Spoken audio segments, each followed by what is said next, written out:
তুমি এসেছো নিতে? চলে যেতাম আমি। হাঁটতে হাঁটতে গম্ভীর হলেন আমজাদ সাহেব। সেই কখন থেকে এসে দাঁড়িয়ে আছি, পিয়ন যদি না জানাতো প্রফেসর ডেকেছে তোকে, আমি চলেই যেতাম। অন্তু খেয়াল করলো আব্বু খুব ঘামছে। শীতের দুপুরে রোদ করা নয় মোটেও, তার মাঝেও মুখটা সিক্ত লাগছে। অন্তু বলল, আব্বু সোয়েটার খোলো। কেন? দরকার নেই। খুলতে বললাম খোলো। আমি দাঁড়াই। খোলো ওটা তুমি। কাল রাতে বোধহয় প্রেশারের ওষুধ খাওনি, তাই না? কোথায় গিয়েছিলে এখন? কড়া অন্তুর কণ্ঠস্বর। আমজাদ সাহেব সোয়েটার খুললেন। অন্তু তা নিয়ে নিজের কোণে বাঁধিয়ে রেখে বলল, কোথায় গিয়েছিলে বলনি কিন্তু এখনো।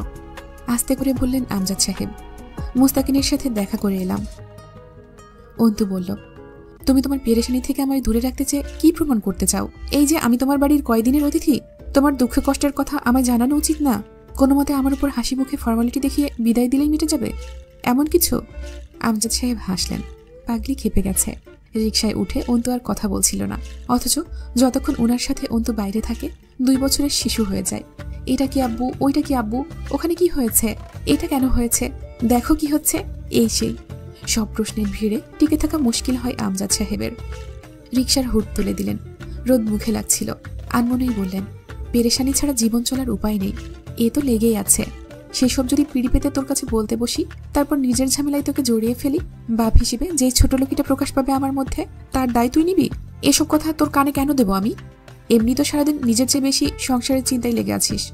বলেছি তোর কাজ শুধু পড়ালেখা করা। সংসারের চিন্তা করার ইচ্ছে থাকলে পরের বাড়ি পাঠিয়ে দিই। সংসারের টানাপোড়ন ঘাড়ে তুলে দেওয়ার হলে বাড়িতে রাখবো কেন তোকে? গম্ভীর স্বরে বলা কথাগুলো উপেক্ষা করে অন্তু বলল, তুমি তোমার লেকচার থামাও আব্বু। এটা তোমার ক্লাসরুম, অথবা আমি তোমার ছাত্রী নই। বলবে না বলবে না, আমিও জানার জন্য মরে যাচ্ছি না। কথা শেষ করে দুজন দুজনের দিকে শক্ত চোখে তাকালো একবার। অন্তুর মতে বিকেল হলো দিনের সুন্দরতম সময়। সিঁড়ির নিচে পাটি বিছিয়ে পড়তে বসেছিল সে। রাবেয়া পাশে বসে চাউল খুঁটছিল। মার্জিয়া ধীর পায়ে এসে একবার কাপড় চোপড় নিয়ে গেল। রাবেয়া বলতে চেয়েও চুপ রইলেন। এই অসময়ে গোসল করো কেন? পাছে আবার খিটখিট করে উঠবে মার্জিয়া। রাবেয়া অন্তুকে পেলে কোনো সময় চুপ থাকে না, বোকা বোকা কথা বলে অন্তুর কাছে। কড়া কথা শোনা অথবা নিজের অতীতের গল্প শোনানো, নয়তো হাসি মজা করে। আজ চুপচাপ আনমনে চাউল খুঁড়ছে। অন্তু বই রেখে জিজ্ঞেস করলো, কি হয়েছে, চিন্তায় আছো নাকি? কেমন করে যেন একবার তাকিয়ে আবার চোখ নামালেন রাবেয়া। অন্তু ভ্রু কুচকালো। কাহিনী কি? চুপ করে আছো কেন? কি হয়েছে আম্মা? রাবেয়া নিচু স্বরে বললেন, ওই হারামি কাল থেকে বাড়ি আসেনি। কি যে করতেছে, কোথায় গেছে আল্লাহ মাবুদ জানে। আমার আর ভাল লাগে না এসব। বাড়ি আসেনি রাতে? আব্বু জানে? চুপ কর, আস্তে কথা কইতে পারিস না, মেয়ে মানুষ। এদিক ওদিক তাকালেন রাবেয়া আতঙ্কিত চোখে। অন্তু বলল, না পারি না। কোনো পাপ তো করিনি যে তার লুকাতে বিড়বিড় করতে হবে। গত রাতে বাড়ি আসেনি, আবার রাত আসতে যাচ্ছে। তুমি আব্বু বা আমায় জানানোর প্রয়োজন মনে করনি? মার্জিয়ার ঘরে ঢুকে দম আটকে এলো অন্তুর। দরজা জানলা কিছুই খোলেনি। শরীর ভালো যাচ্ছে না মার্জিয়ার। মার্জিয়া খুব সুফি মেয়ে, ঘরবাড়ি সবসময় ঝকঝক করে তার বদলতে। আজ পুরো ঘর একটা পরিত্যক্ত গুদাম ঘরের চেয়ে কম লাগছে না। বাথরুম থেকে আওয়াজ পেল মার্জিয়ার। দৌড়ে গেল। বেসিনের ওপর ঝুঁকে হড়হড় করে বমি করছে মার্জিয়া। অন্তু দ্রুত বাহু চেপে ধরল মার্জিয়ার। কোনো মতে ধরে এনে বিছানায় শোয়ালো ওকে। পাশে বসে বালিশ ঠিক করে দিয়ে লাইট জ্বালালো ঘরে। চারিদিকে বন জঙ্গলের মতো হয়ে আছে। অন্তু মাসেও একবার এই ঘরে ঢোকে না। চারিদিকের হাল দেখে অবাক হলো। মার্জিয়ার কপালে হাত চেপে বলল, কি হয়েছে আপনার? এত শরীর খারাপ? কিছু বলেননি তো? নিজেকে কি ভাবেন আপনি? আর আমাদেরই বা কি ভাবেন? আমরা কি আপনাকে খেয়ে ফেলার জন্য ওত পেতে বসে আছি? এমন মনে হয়? আপনার সাথে শত্রুতা করে 2-4 পয়সা পেলে তাও না হয় ভেবে দেখতাম আপনার সাথে শত্রুতা বজায় রাখার কথা। মার্জিয়া চুপচাপ চেয়ে রইল। মার্জিয়ার কাছে এমন নমনীয়তা আশা করা যায় না। আস্তে আস্তে তার চোখ ভিজে গলা ভেঙে এলো। বলল, ও গতকাল সকালে বাড়ি থেকে বের হয়েছে, এখন পর্যন্ত কোনো খবর নেই, ফোন বন্ধ। অন্তুর চোয়াল শক্ত হলো। তা কাকে বলেছেন? চেনেন আমাকে? আমার বাপ মা আমি এই বাড়িতে আপনার পাশে ঘরেই থাকি, তা জানেন আপনি? এইসব পার্সোনাল কথা আমাদের অচেনাদের কাছে বলবেন না ভাবি। ক্ষতি করে বসলে তো আর উঠে আসবে না। গোপন কথা গোপন রাখুন। ভারী পা ফেলে বেরিয়ে এলো অন্তু ঘর থেকে। বোরখা পরে বেরিয়ে যাওয়ার সময় রাবেয়া হাই হাই করে উঠলেন, কোথায় যাচ্ছিস তুই অন্তু? এই কথা শেষ করতে না দিয়েই অন্তু হেঁটে দরজার কাছে গিয়ে বলল, ডাকাতি করতে যাবে সঙ্গে? সাহস নেই অত তোমার, আমি বরং যাই। রাবেয়া দীর্ঘশ্বাস ফেললেন। অন্তুটা ভীষণ গম্ভীর, রাগ ও মেজাজ ভীষণ তিরিক্ষি। তিনি ভেবেছিলেন অন্তিক আজকের মধ্যেই ফিরে আসবে, জানানোর দরকার নেই কাউকে। অন্তুকে বললে তৎক্ষণাৎ আমজাদ সাহেবের কানে যাবে, একটা তামাশা হবে। খানিক বাদেই অন্তু কঠিন মুখে একইভাবে ফিরে এলো।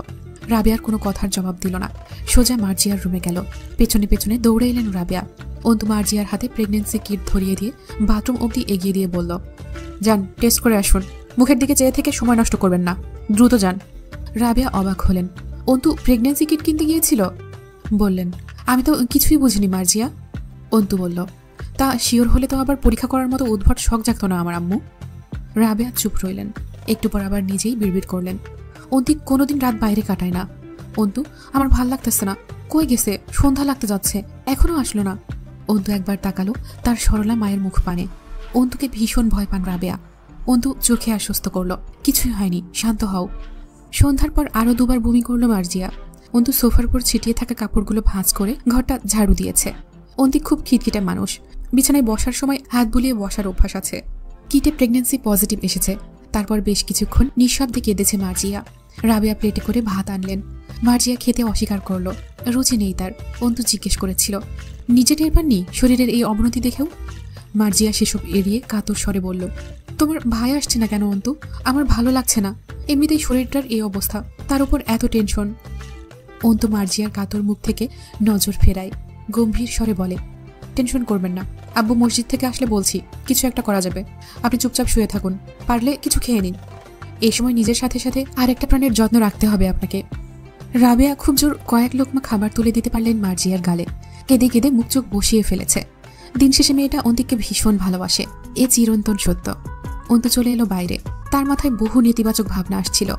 সেই দিন একটা গুন্ডা ধরনের নোংরা লোকের সাথে কোথাও যাচ্ছিল অন্তিক। অন্তুর মাথা ভার হয়ে এলো। কি অধপতন অন্তিকের! আমজাদ সাহেবকে তার ছেলের ব্যাপারে এমন কথা বলা যায়? দিন দিন পারিবারিক অবস্থা এত সংকটাপন্ন হয়ে উঠছে কেন? আমজাদ সাহেব জামাত শেষ করে ফিরলেন। দুইবার আব্বু বলে ডেকেও কিছু বলতে পারেনি অন্তু। আমজাদ সাহেব গম্ভীর হলেন, কথা কেন এমন গলায় আটকাবে? স্পষ্ট কথা বলতে শেখায়নি আমি? চোর বা অপরাধীরা কথা সাজাতে গিয়ে হুমড়ি খায়, তুই কি সেরকম কিছু বলতে চাচ্ছিস? অন্তু দীর্ঘশ্বাস ফেলে বলল, তোমার ছেলে কাল সকালে বেরিয়েছে, এখন অব্দি বাড়ি ফেরেনি, মানে প্রায় 1.5 দিন হলো তার পাত্তা নেই বাড়িতে। আবু, তুমি চিন্তিত হও না, সে বাচ্চা নয়, চলে আসবে, তবুও তোমাকে জানানোর প্রয়োজন বলে মনে করলাম। শেষের দিকে অন্তু সামাল দেওয়ার ব্যর্থ চেষ্টা করল। আমজাদ সাহেব তসবি রেখে উঠে গিয়ে পুকুরের পাশে জানালাটা আটকে দিয়ে বললেন, বাচ্চা বোঝাচ্ছিস? আসলে কি আমি এত দুর্বল আর অপদার্থ হয়ে উঠেছি যে ছোট ছোট বিষয়গুলো নিতে পারছি না আজকাল? তেমনটা নয়, কিন্তু একের পর এক যা হচ্ছে, এটাকেই তবে জীবন বলে অন্তু। যখন দেখবি জীবন সমতল রাস্তায় বেশ আরামে ঘুরিয়ে ঘুরিয়ে হেলে দুলে চলছে, তখন বুঝবি তুই স্বপ্নে আছিস। অল্পক্ষণের মাঝে ঘুম থেকে জেগে উঠবি, কারণ বাস্তবতা হলো পাহাড় কেটে বানানো সরু রাস্তা, যার পদে পদে বাঁকা উঁচু নিচু খাদ, আর যে কোনো সময় জীবন নামক গাড়িটা উল্টে পড়ার সম্ভাবনা দিয়ে ভর্তি। এইসবে যেদিন ভয় পাবো, তার আগে আমি মাটির তলায় শায়িত হয়ে যাব। অন্তু চোখ জোড়া বন্ধ করে ফেলল, বিড়বিড় করে বলল, প্লিজ আব্বু, চুপ করো প্লিজ, কিছু হয়নি, হবেও না। আমজাদ সাহেব বের হবার মুহূর্তে অন্তু কোত্থেকে এসে দৌড়ে হাত চেপে ধরল হুড়মুড়িয়ে। আমজাদ সাহেব গোমরা মুখে বললেন, পাগলামি না করে ঘরে গিয়ে বসতো। সেই দিন পরীক্ষা দিয়ে এসে 2 দিন বেশ ফাঁকিবাজি করেছিস, আমি এখনই ফিরে আসব। অন্তু বলে উঠল, আমিও। অন্তুকে কথা শেষ করতে না দিয়েই আমজাদ সাহেব বললেন, আমিও কি?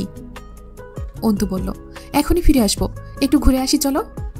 ধমক দিলেন আমজাদ সাহেব, বড় হোসনি, আর কবে বড় হবি? আমি কি শখে যাচ্ছি যে পিছু নিতে হবে? আব্বু, তুমিই বলতে, সন্তান বাপ মায়ের কাছে কোনো কালেই বড় হয় না। সেই আমি যত বড়ই হই, আমার বয়স যতটুকুই বাড়ছে, তোমারও বাড়ছে, সুতরাং তোমার তুলনায় আমি যা তাই রয়ে গেছি। কিন্তু ঠিক বলেছি না? অন্তু চাইল রসিকতার মাধ্যমে আব্বুর টেনশন কম করতে। আমজাদ সাহেব হার মানলেন। মৃদু ধমক দিয়ে বললেন, চাদরটা নিয়ে আয় যা, ঠান্ডা লাগে না গায়ে? অন্তিকের দোকান বন্ধ পাওয়া গেল। পাশের দোকানদার জানালো কাল থেকেই দোকান খোলেনি। এরপর বেশ কিছুক্ষণ নীরব হয়ে দাঁড়িয়েছিল দুজন রাস্তার পাশে। অন্তু ঠিক বুঝতে পারছিল না আব্বুর অভিব্যক্তি। গম্ভীর মানুষদের এই এক সমস্যা, তাদের উত্তেজনা বা শান্তভাব সবই একরকম, চুপচাপ। সে বুঝতে পারছিল না কি করে পরিস্থিতি সামলে নেওয়া যায়। অন্তিক গতকাল বাড়ি থেকে দোকানের উদ্দেশ্যে বেরিয়েছিল, দোকানেই আসেনি, তাহলে কোথায় গিয়েছে? এখন কোথায় খুঁজবে ওকে? কোথায় যেতে পারে? অবচেতন মস্তিষ্কে থেকে থেকেই নেতিবাচক চিন্তাভাবনা উঁকি মারছে। অন্তু ধমকেই তাদের ভেতরে পাঠালো। আমজাদ সাহেব আচমকাই শক্ত করে চেপে ধরলেন অন্তুর বাম হাতখানা। অন্তুর মনে হলো সে এবার এই গোটা মহাবিশ্ব ব্রহ্মাণ্ড জয় করে ফেলতে পারবে নিমেষেই।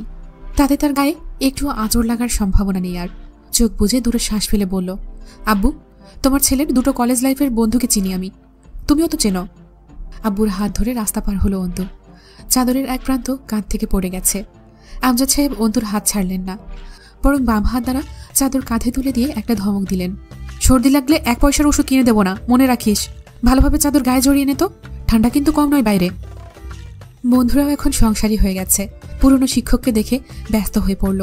আমজাদ সাহেব সকলের অনুরোধ নাকচ করে কেবল অন্তিকের খোঁজ করে বিদায় নিলেন। সম্ভাব্য সকল জায়গায় খোঁজ করেও বিশেষ ফায়দা হলো না। এখনও অন্তিকের নাম্বার দুটোই বন্ধ। দুজন রাস্তার পাশে উঁচু ফুটপাতের ধারে বসল। অন্তুর বুক কাঁপছে। চুপচাপ বসে থাকা আব্বুর মনে কি বয়ে যাচ্ছে তা আন্দাজ করতে চাইল। খুব করে মনে হলো, যদি সে ম্যাজিক জানতো, এখনই অন্তিককে এনে দাঁড় করাতো সামনে। এরপর এক লহমায় ভেঙে দিত বাপ ছেলের মাঝের কঠোর দেয়ালখানা। বুকের ভার সহ্য হচ্ছিল না ওর, অসহায় লাগছিল খুব। সে কেন পারে না আব্বুর পেরেশানির সহজ সমাধান হতে? সমস্যাগুলো তার নাগালের মাঝে হয় না কেন? বেশ কিছুক্ষণ দুজন চুপচাপ পাশাপাশি বসে রইল। রাস্তার ওপাশে ফুটপাতে ভাপা পিঠা বিক্রি হচ্ছে। আমজাদ সাহেব জিজ্ঞেস করলেন, পিঠা খাবি? অন্তু তাকালো আব্বুর দিকে, অল্প হাসল। মানুষটা বারবার নিজেকে পাথর প্রমাণ করার চেষ্টা করে, যেন এই জগতের কোনো ব্যর্থতা বা উদ্বেগ তাকে কাবু করতে পারে না। দিন শেষে পরিবারের কর্তব্য পালন করতে গিয়ে এত এত জটিলতা এবং দিনা পাওনা ঘাড়ে করে বসে আছে, তবুও যেন মনে হয় না তার কর্তব্য সে ঠিকঠাক পালন করছে। অন্তু মাথা নেড়ে বলল, না আব্বু, খাবো না। অন্তু হঠাৎ বলে উঠল, থানায় একটা জিডি করলে হয় না? আমজাদ সাহেব বললেন, আমিও ভাবছি। থানায় একটা সাধারণ বিবরণের ডায়েরি করে দুজন বেরিয়ে এসে থানার বাইরে দাঁড়ালো। আমজাদ সাহেব ফোন করলেন কাউকে। অন্তু ইশারায় জিজ্ঞেস করলে বললেন, মোস্তাকিমকে জানিয়ে রাখি। অন্তু আর কিছু বলল না। তার মনে হলো খুব শীঘ্রই সবকিছু ঠিক হয়ে যাবে। চিন্তা করার কারণ নেই, সে শুধু শুধুই এত বেশি ভাবছে। টিকিট কাউন্টারে টুকটাক ভিড়। রাজধানী শহর বলে কথা। হাতঘড়িতে সময় দেখল জয়, 11:53 বাজে। সে ফ্ল্যাট থেকে বের হয়েছে 11:15টার দিকে। এরপর বিয়ার কিনতে গিয়ে দেরি হয়েছে। দৌড়ে বাসে উঠল। এত রাতেও সবগুলো সিট বুক। তার জন্য একটা সিট রয়েছে একটা মেয়ের পাশে। মেয়েটা জানালার ধারে বসে আছে। জয় গিয়ে দাঁড়িয়ে কাঁধ থেকে ব্যাগটা খুলতেই মেয়েটা উঠে দাঁড়িয়ে খ্যাক খ্যাক করে উঠল, একদম এখানে বসবেন না, আমি আপনার পাশে বসে যেতে পারবো না। এখানে বসবেন না আপনি, আমি বসতে দেব না। বাস ছাড়বে এক্ষুনি। জয় রাগ সামলে বলল, আর কোনো সিট ফাঁকা নাই, দুজনে বসার জন্য যথেষ্ট জায়গা আছে 2 সিটে। আপনি বসেন, অসুবিধা হবে না। মেয়েটা কর্কশ সুরে জোরে করে চেঁচিয়ে উঠল, বললাম না আমি আপনার পাশে বসে যাব না, যেতে পারবো না কোনো ছেলে মানুষের পাশে আমি, অন্তত রাতের জার্নি। চুপ কর শালি। জয় চট করে নিয়ন্ত্রণ হারালো। গলার ভেতর 1 খাবলা টিস্যু গুঁজে দেব, আর 1 ফোঁটা আওয়াজ গলা দিয়ে বের হলে চুপ থাক। সকলেই উঠে দাঁড়ালো। হেল্পাররা এগিয়ে এলো। জয় দাঁত খিচে বলল, এই চিংড়ি, নাম, তুই নাম, নেমে যা বাস থেকে। মেয়েটা কেঁপে উঠল। জয় আঙুল নাচিয়ে ইশারা করল, বের হ, সিট থেকে বের হ এখনই, নাম যা। তুই আমার পাশে তো দূর, তোরে আমি এই বাসেই যাইতে দেব না। মেয়েটা কিছু বলতে নিয়ে জয় ঠোঁটে আঙুল চাপল, চুপচাপ নেমে দাঁড়া, নয়তো 1 লাথি মেরে নামিয়ে দেব, পড়ে যাবি কিন্তু, মাঝে যেন নকশা পাল্টে দেব। হেল্পার কিছু বলতে আসলে জয় থামালো, তুই চুপ থাক, ওইদিকে সরে দাঁড়া, উকালিতে করতে আসলে তোরও অবস্থা খারাপ হবে। মেয়েটার দিকে ফিরে বলল, ভদ্রতা মারা আমার সাথে, ভদ্রতা শিখাস আমারে? ছেলের পাশে বসে যেতে পারবে না? যেই মেয়ে ছেলের পাশে বসে যেতে পারবে না সে রাত 12টার সময় একা একা যাতায়াত করে? পাগলে থাপড়ায় আমারে? ভাতের বদলে কি খড় খাই? ভদ্রতাকে কোনো মতে সম্মান দিতে ইচ্ছে করলেও ভদ্র সাজার বিষয়টা আমার একদমই হজম হয় না। তোরে দেখা লাগতেছে না তুই বিপদে পড়ছস কোনো, তার মানে স্বেচ্ছায় রাত দুপুরে একা সফর করবার পারস, আর ছেলে মানুষের পাশে বসতে পারস না? তোর মতো বালডারে লাড়ে কোন শালা? আমারে দেখে কি বালবাটা মনে হয় তোরে, যে তোর পাশে বসলে সুরসুরি উঠে যাবে? সুশীলা নারী তুমি, নাটক। তোরে আমি সিনেমা দেখাই, দাঁড়া। পকেট থেকে মানিব্যাগ বের করে বলল, দে টিকিট দে, কই তোর টিকিটটা দে। জয় টিকিটের দাম মেয়েটার হাতে শক্ত করে গুজে দিয়ে টিকিট কেড়ে নিয়ে সিটে ফিরে এসে বসল। হেল্পার তখনও দাঁড়িয়ে। জয় সিটে গা এলিয়ে দিয়ে চোখ বুজে বলল, আপনার আবার কি সমস্যা? মাথা কাজ না করলে বাসের দরজার সাথে জোরে করে মাথা ঠুকা দেন, ক্লিয়ার হয়ে যাবে। 2 সিটই এখন আমার, এবার গাড়ি ছাড়েন, এমনিই পৌঁছাতে সকাল হবে। হেল্পার ভয়ে বলতে পারল না গাড়িতে অ্যালকোহল অ্যালাউড না। বাসের লাইট অফ হলে জয় শব্দ করে বিয়ারের ক্যান খুলে তাতে 2টো চুমুক দিয়ে গলা ছেড়ে গান ধরল। ফজরের আজানের সময় বাস দিনাজপুরে প্রবেশ করল। অন্ধকার ভালো করে কাটেনি। তার উপর ঘন কুয়াশার আচ্ছাদনে 1 হাত দূরের পরিবেশ স্পষ্ট দৃষ্টিগোচর হওয়ার জো নেই। জয়ের শরীরে শীত নেই, কনকনে শীতেও দরকার পড়লে ডাবল ব্ল্যাঙ্কেট গায়ে দিয়ে ফ্যান চালিয়ে ঘুমায়। ফ্যানের শব্দ কানে না এলে ঘুম ভালো হয় না। পুরো ক্যানে কোনো মতো নেশা হয়, এখনো বেশ খানিকটা তরল বাকি ক্যানে। মাথা ঝিমঝিম টের করছে, নেশা পুরো না হলেও কঠিন হ্যাংওভার চড়েছে। হাঁটতে গিয়ে পা টলছে। নিচের তলায় পুরোটা জুড়েই হামজার স্টিল ওয়ার্কশপ। সেটা পেরিয়ে দোতলা সিঁড়ি ভেঙে দরজায় টোকা দিল। কলিং বেল চাপার আগেই যেন হুট করে দরজা খুলে যায়। জয় চমকে গিয়ে আবারও সামলালো নিজেকে। তরু দাঁড়িয়ে আছে দরজা খুলে। ভেতরে ঢুকে কাঁধের ব্যাগ নামিয়ে জিজ্ঞেস করল, ঘুমাসনি তুই? জবাব দিল না তরু। জয় জানে সারা রাত এইভাবেই বসার ঘরের দরজার কাছে বসেছিল তরু। জয় জেলার বাইরে গেলে যেদিন ফেরার কথা থাকে দরজার কাছে থাকে, জয় আসলে যাতে দরজা খুলে দিতে দেরি না হয়। জয় বলল, খাবার কি আছে রে? ক্ষুধা লাগছে, ভাত দে। আর তার আগে একটা গরম কালো কফি দে তো, গলা শুকায় আসতেছে, আবার খিদেও লাগতেছে। তরু ঠোঁট উল্টালো, ছোট মাছ রান্না আছে। জয় দাঁত খিচে আবার চুপ করলো। জুতরা খুলে পা ঝেড়ে উড়িয়ে দিয়ে বলল, বাঙালি জাতিটা যেমন বালের জাত, খাওয়া দাওয়া বালমার্কা, ওই জিনিস খাই আমি। তাহলে ডিম ভেজে দিই, নর্মাল ফ্রিজে অল্প একটু মাংস রান্না করা আছে, গরম করে দেবো ওটা। সকালে ভালো খাবার দেব, এখন এটুকু দিয়ে চালান। কমন বাথরুমে ঢুকলো জয়। পা ফসকে যেতে চাইলো একবার। তরু খেকিয়ে উঠল, এসব কিছু না গেলে কি খুব অসুবিধা হয়? ধরবো আমি? না তো, মাতাল হই নাই আমি, একদম ফিট আছি। তুই তাড়াতাড়ি কফি বানা, তার আগে আমার গামছা দিয়ে যা। এটা গোসল করার সময় হলো? আজে বাজে জিনিস গিলবেন আর বেখাপ্পার সময় গোসল করে সর্দি বাঁধাবেন। জয় মাতলানোর মতো নাটকীয় ভঙ্গিতে কাঁধ দুলিয়ে হাসল। সভ্য হয়ে নিয়ম মেনে কোন শালা বড়লোক হয়েছে? আমি এত অসভ্য হয়েও কত বড়লোক। কফি পড়ে রইল ওভাবেই। জয় গোসল করে বেরিয়ে সোজা খাবার টেবিলে বসল। এই পৌষের শীতে ভোর 5টার দিকে গোসল করে কেউ এতটা নির্লিপ্ত থাকতে পারে? নাক কুচকালো তরু। খাবার দিয়ে চলে যাবার সময় জয় ডাকল, চেয়ারে বস, আপনি খান, আমি ঘুমাবো। জয় শুনল না, বলল, তুই তো রাতে খাসনি। তরু থতমত খায়। খাইনি মানে? বাংলা কথা বুঝিস না? আমি আসলে খাবি তাই খাসনি? পুরোপুরি নিশ্চিত জয়। তরু লজ্জা পেল। আপনি খান। জয় মৃদু ধমক দিল, তুই না বললেও আমি খাবো। বসে পড়, প্লেটে খাবার নে, একা একা খাইতে ভাল লাগতেছে না আমার। খেতে খেতে একবার তরুর দিকে তাকালো জয়। নির্দ্বিধায় সুন্দরী, মায়াবতী উপাধি পাওয়ার যোগ্য তরু। আজ এই নির্ঘুম রাতের শেষে জয়ের ক্লান্ত আদমাতাল চোখে আরও সুন্দর লাগছে তাকে। তার যত্নের কেউ নেই কোথাও তরু ছাড়া। হুট করেই চোখ ধরে এলো জয়ের। সে চোখ নামালে তরু তাকালো। ভেজা চুল, পরনে সাদা লুঙ্গি, ঘাড়ে গামছা, মাথা নিচু করে খাচ্ছে আর পা দোলাচ্ছে।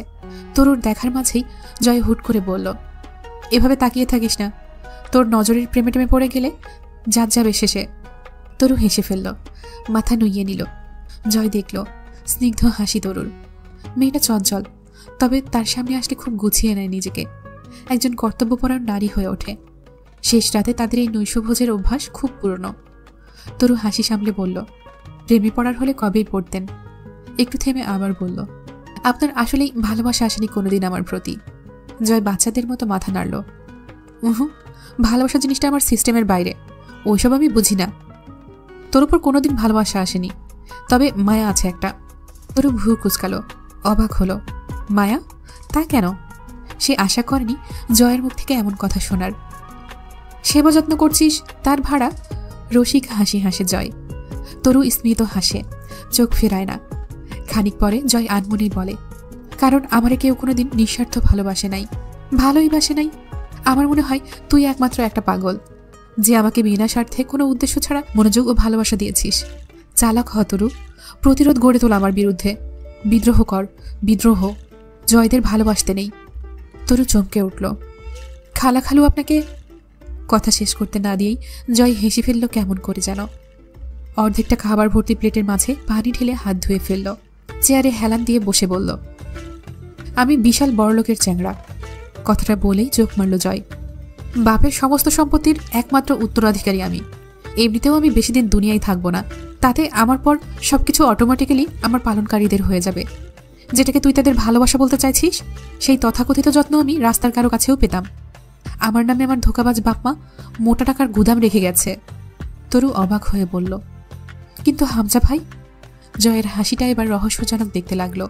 ঘাড়ে হাতে তালু ঘষে বলল, ভালোবাসা আর প্রশ্রয়ের মাঝে পার্থক্য বুঝিস তুই? না, বুঝিস না নিশ্চয়ই, আমিও বুঝতাম না। মাঝখানে একটু থেমে দুইবার মাথা ঝাঁকি দিল। ঝিমঝিম করছে মাথাটা। সামলে বলল, ভালোবাসায় প্রশ্রয় কম থাকে, খুব কম। সেখানে কঠোর শাসন থাকে, একবার ক্ষেত্রবিশেষ প্রবল ছাড়। রাস্তায় অপরিচিতকে তুই ধরে কি শাসন করতে যাবি? না। যার ওপর টান লাগে, মায়ার টান, যেটাতে তোরা ভালোবাসা বলিস, তারে মানুষ শাসন করে। আমারে কেউ কোনোদিন শাসন করে নাই। তরু কেঁপে উঠল নিজের অজান্তেই। জয় কখনোই নিজেকে নিয়ে বলে না, কোনোভাবেই না। জয়ের উদ্ভট হাসির সাথে এমন সব কথাগুলো খুব বিচ্ছে।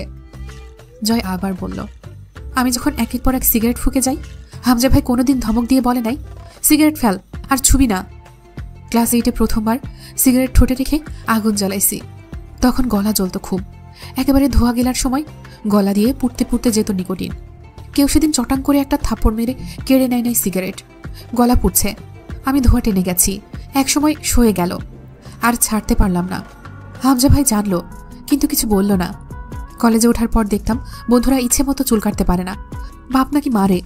কিন্তু আমি যেমন খুশি, যেভাবে খুশি, যা খুশি করে বেড়াতাম। সবাই এই জন্য আমাকে লিডার মানতে শুরু করলো। আমি ওদের কাছে স্বাধীন চেতা, ভাবের গুরু হয়ে উঠলাম। তখন মনে হতো, শালার আমারই তো জীবন, আর কি লাগে? সবগুলো দুর্ভাগা। কি জীবন ওদের, ইচ্ছে মতো কিছু করতেই পারে না। বাপের গোলাম সবগুলা। টেবিলে ঝুঁকে পড়ে ঘাড় মুচড়ালো এদিক ওদিক, পরপর চোখের পাতা ঝাপটালো কয়েকবার, চোখ বুজে হাসলো আবার। পরে বুঝলাম, ওদের মতো দুর্ভাগা আমি হতে চাইলেও হয়তো পারতাম না। ওরা দুর্ভাগা কারণ ওদের বাপ মা আছে। চুল কেটে বাড়ি গেলে বাপ মায়ে মারে, গালি দেয়। সিগারেট আনলে বাপ জানলে খবর খারাপ হবে। আমার এসব হওয়ার চান্স নাই, কারণ আমার তো বাপ মাই নাই। কে মারবে আর কে গালি দেবে? আমাকে শাসন করার তো কেউ নাই। আমি সিকান্দার, আমিই বাদশা। টেবিলের এক কোণে কফির মগ রাখা ছিল। কফি ঠান্ডা শরবত হয়ে গেছে। তাতে চুমুক দিয়ে বলল, রাত করে বাড়ি ফিরলে হামজা ভাই জানলে 2-4টা গালি দেয়, কিন্তু তা ভয় পাওয়ার মতো না। মাল গিলে ঢুলতে ঢুলতে বাড়ি ফিরলে মামি যত্ন করে ঘরে তুলে শুয়ে দিয়ে যায়। আমার বন্ধুরা বলতো, রাত 11টার সময় বাড়িতে ঢুকলে মা নাকি বাপের কানে অভিযোগ লাগায়, পরে বাপ বেদানি দেয় ইচ্ছে মতো। মা জাতের ওপর চরম রাগ হতো আমার। আমার মামি তো রাগ করে না। আমি শেষ রাতে বাড়ি ফিরলেও দিব্যি হাসি মুখে দরজা খুলে চুপি চুপি ঘরে তোলে আমায়। আমার মাও নাই, ভয়ও নাই। কেন এত সুখ পেয়েছি বলতো আমি? কারণ আমার অপরাধ আর বখাটেপনা দেখে 2 গালে কষে 2টো থাপ্পড় মারার মতো বাপ নামক বিপদটা ছিল না আমার। চুল বড় করে কাটলে তা ছোট করে কেটে আসতে, ফের আবার সেলুনে পাঠানোর জন্য মা নামক ঘ্যান ঘ্যান করার রেডিওটা ছিল না আমার। দিন দিন পাওয়ার আর জিদ সমান্তরাল হারে বাড়ছে। দাঁত বের করে হাসলো জয়। মামার সাথে চাকরের মতো ব্যবহার করেও কোনোদিন একটা ধমক খায়নি। ডান কানে তর্জনী আঙুল ঢুকিয়ে ঝাঁঝালো। 2বার চোখ ঝাপটে মুচকি হাসলো আবার। প্রতি মাসে ব্যাংক থেকে আমি যেই পরিমাণ টাকা উঠাই, তার 1 ভাগও লাগেনি আমার কোনোদিন, এত আয়েশ করে চলার পরেও। বাকিটা এই বাড়ি খেয়েছে। আমায় কোনোদিন শাসন করা হয় নাই, আমারে ভালোবাসা হয় নাই। একটু থেমে বলল, অর্থাৎ একজন মানুষের জন্য তার আশেপাশের মানুষের ভালোবাসার প্রকার ভিন্ন। হামজা ভাই আমার প্রশ্রয় দাতা, কিন্তু ওই যে আর 5 জনের মতো ধমক টমক টাইপের ভালোবাসা পাইনি আমি। তরুণ মনে হলো, জয়কে দেখে যতই মনে হোক সে মাতাল হয়নি, সে বেশ ভালো রকমের ভিনটেজ কন্ডিশনে আছে। নয়তো তার উপর বোমা মেরেও একটা দুঃখের বা ব্যক্তিগত আলাপ বের করার উপায় নেই। সে বিড়বিড় করে বলল, সব বুঝেও কেন খারাপ হলেন আপনি? জয় উঠে দাঁড়ালো, পরে আবার চেয়ারে কোনোয় রেখে ঝুঁকে দাঁড়িয়ে বলল, খারাপ হয় না তরু, খারাপ জন্মায়। তরু প্রতিবাদ করল, উল্টো বললেন, খারাপ হয়ে কেউ জন্মায় না, পরে জীবনধারায় তারা খারাপ হয়। মাতালের মতো মাথা দুলায় জয়। ও, ভুল বলেছি, হবে হয়তো তাই, কিন্তু আমার খারাপ হওয়ার পেছনে কোনো কারণ নেই। আমি খারাপ, তাই আমি খারাপ, কারণ আমি খারাপ। মাথা ঝুঁকিয়ে খানিক চুপ থেকে আবার অন্য স্বরে বলল, যখন আমি খারাপ হয়েছি তখন বুঝি নাই, কেউ আমায় ভালো হতেই বলে নাই বা খারাপ হওয়া থেকে আটকায়নি। তা বুঝলাম তো এই সেই দিন। মানুষ 18 বছরে ম্যাচিউরড হয়, আমি 25-এর কোঠা পেরিয়েও ঠিকমতো বুঝিনি। যা বুঝি তা বোঝা ঠিক হয়নি। হুটহাট জিজ্ঞেস করল তরু, আপনি বিয়ে করবেন না? জয় ভাবু খাওয়ার নাটক করলে তোকে করতাম, যত্ন তো কম করিস না আমার। কিন্তু বাইরের থালায় স্বাদ চেখে বেড়ানো পাবলিক আমি, শুধু শুধু কাউকে ঘরে তুলব ঘর পাহারা দিতে? তাছাড়া ভালো না বেশে বিয়ে করা ঠিক না।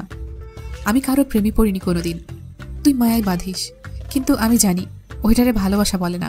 তোর যত্ন মনোযোগ আমার উপর অপরিহার্য তরু। তুই ছাড়া দিন চলে না। কিন্তু কেন যে তোকে ভালোবাসতে পারলাম না? ভালোবাসলে সত্যিই বিয়ে করে বাড়ি নিয়ে যেতাম। শালা, আমার আর উন্নতি হবে না রে। তরুর 2 চোখ সজল হয়ে উঠল। ভাঙা কণ্ঠে ক্ষোভের সাথে বলল, মায়া কেন লাগে? দয়া হয় আমার উপর, তাই না? ওহু, দয়া না, মায়া। মায়া কেন আছে? জয় এবার প্যাচপিচে হাসলো। আমিও অনাথ, তুই বাপমা থেকেও অনাথ। চোরে চোরে খালাতো ভাই। আকাশ পুরোপুরি আলোকিত প্রায়। জয় রুমে যেতে যেতে বলল, খাওয়া শেষ করে একবার রুমে আয়।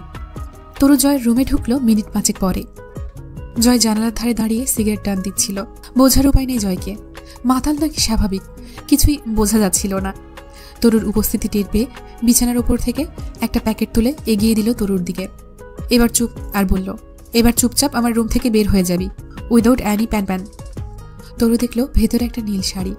ডুকরে কান্না পেল। মাঝে মাঝে এত নিষ্ঠুর আর রহস্যজনক লাগে জয়কে। কি বলে কি করে বোঝার উপায় থাকে না। জয় বারবার জিজ্ঞেস করে, কেন তরু ভালোবাসে জয়কে? তরু জানে না তা ভালোবাসা কিনা, তবে জয়ের কথায় আছে নিজের অনুভূতির নতুন নাম পেয়েছে, মায়া। হ্যাঁ, মায়াই বটে, নয়তো কি। ছেলেটার জন্য অসীম মায়া লাগে তরুর। তরু জানে জয় নোংরা, আবার সে এটাও মানে সে নিজেও নোংরা। তাই জয়ের প্রতি তার এই মায়া। হোক সে নোংরাই তবে। এখন যে মন চাইছে ওই শক্ত বুকে উথাল ঢেউয়ের মতো আছড়ে পড়তে, অথচ অনুমতি নেই প্রকৃতির, সাই নেই উদ্দীপনাবাহী সংবেদনশীল কাঠামোর।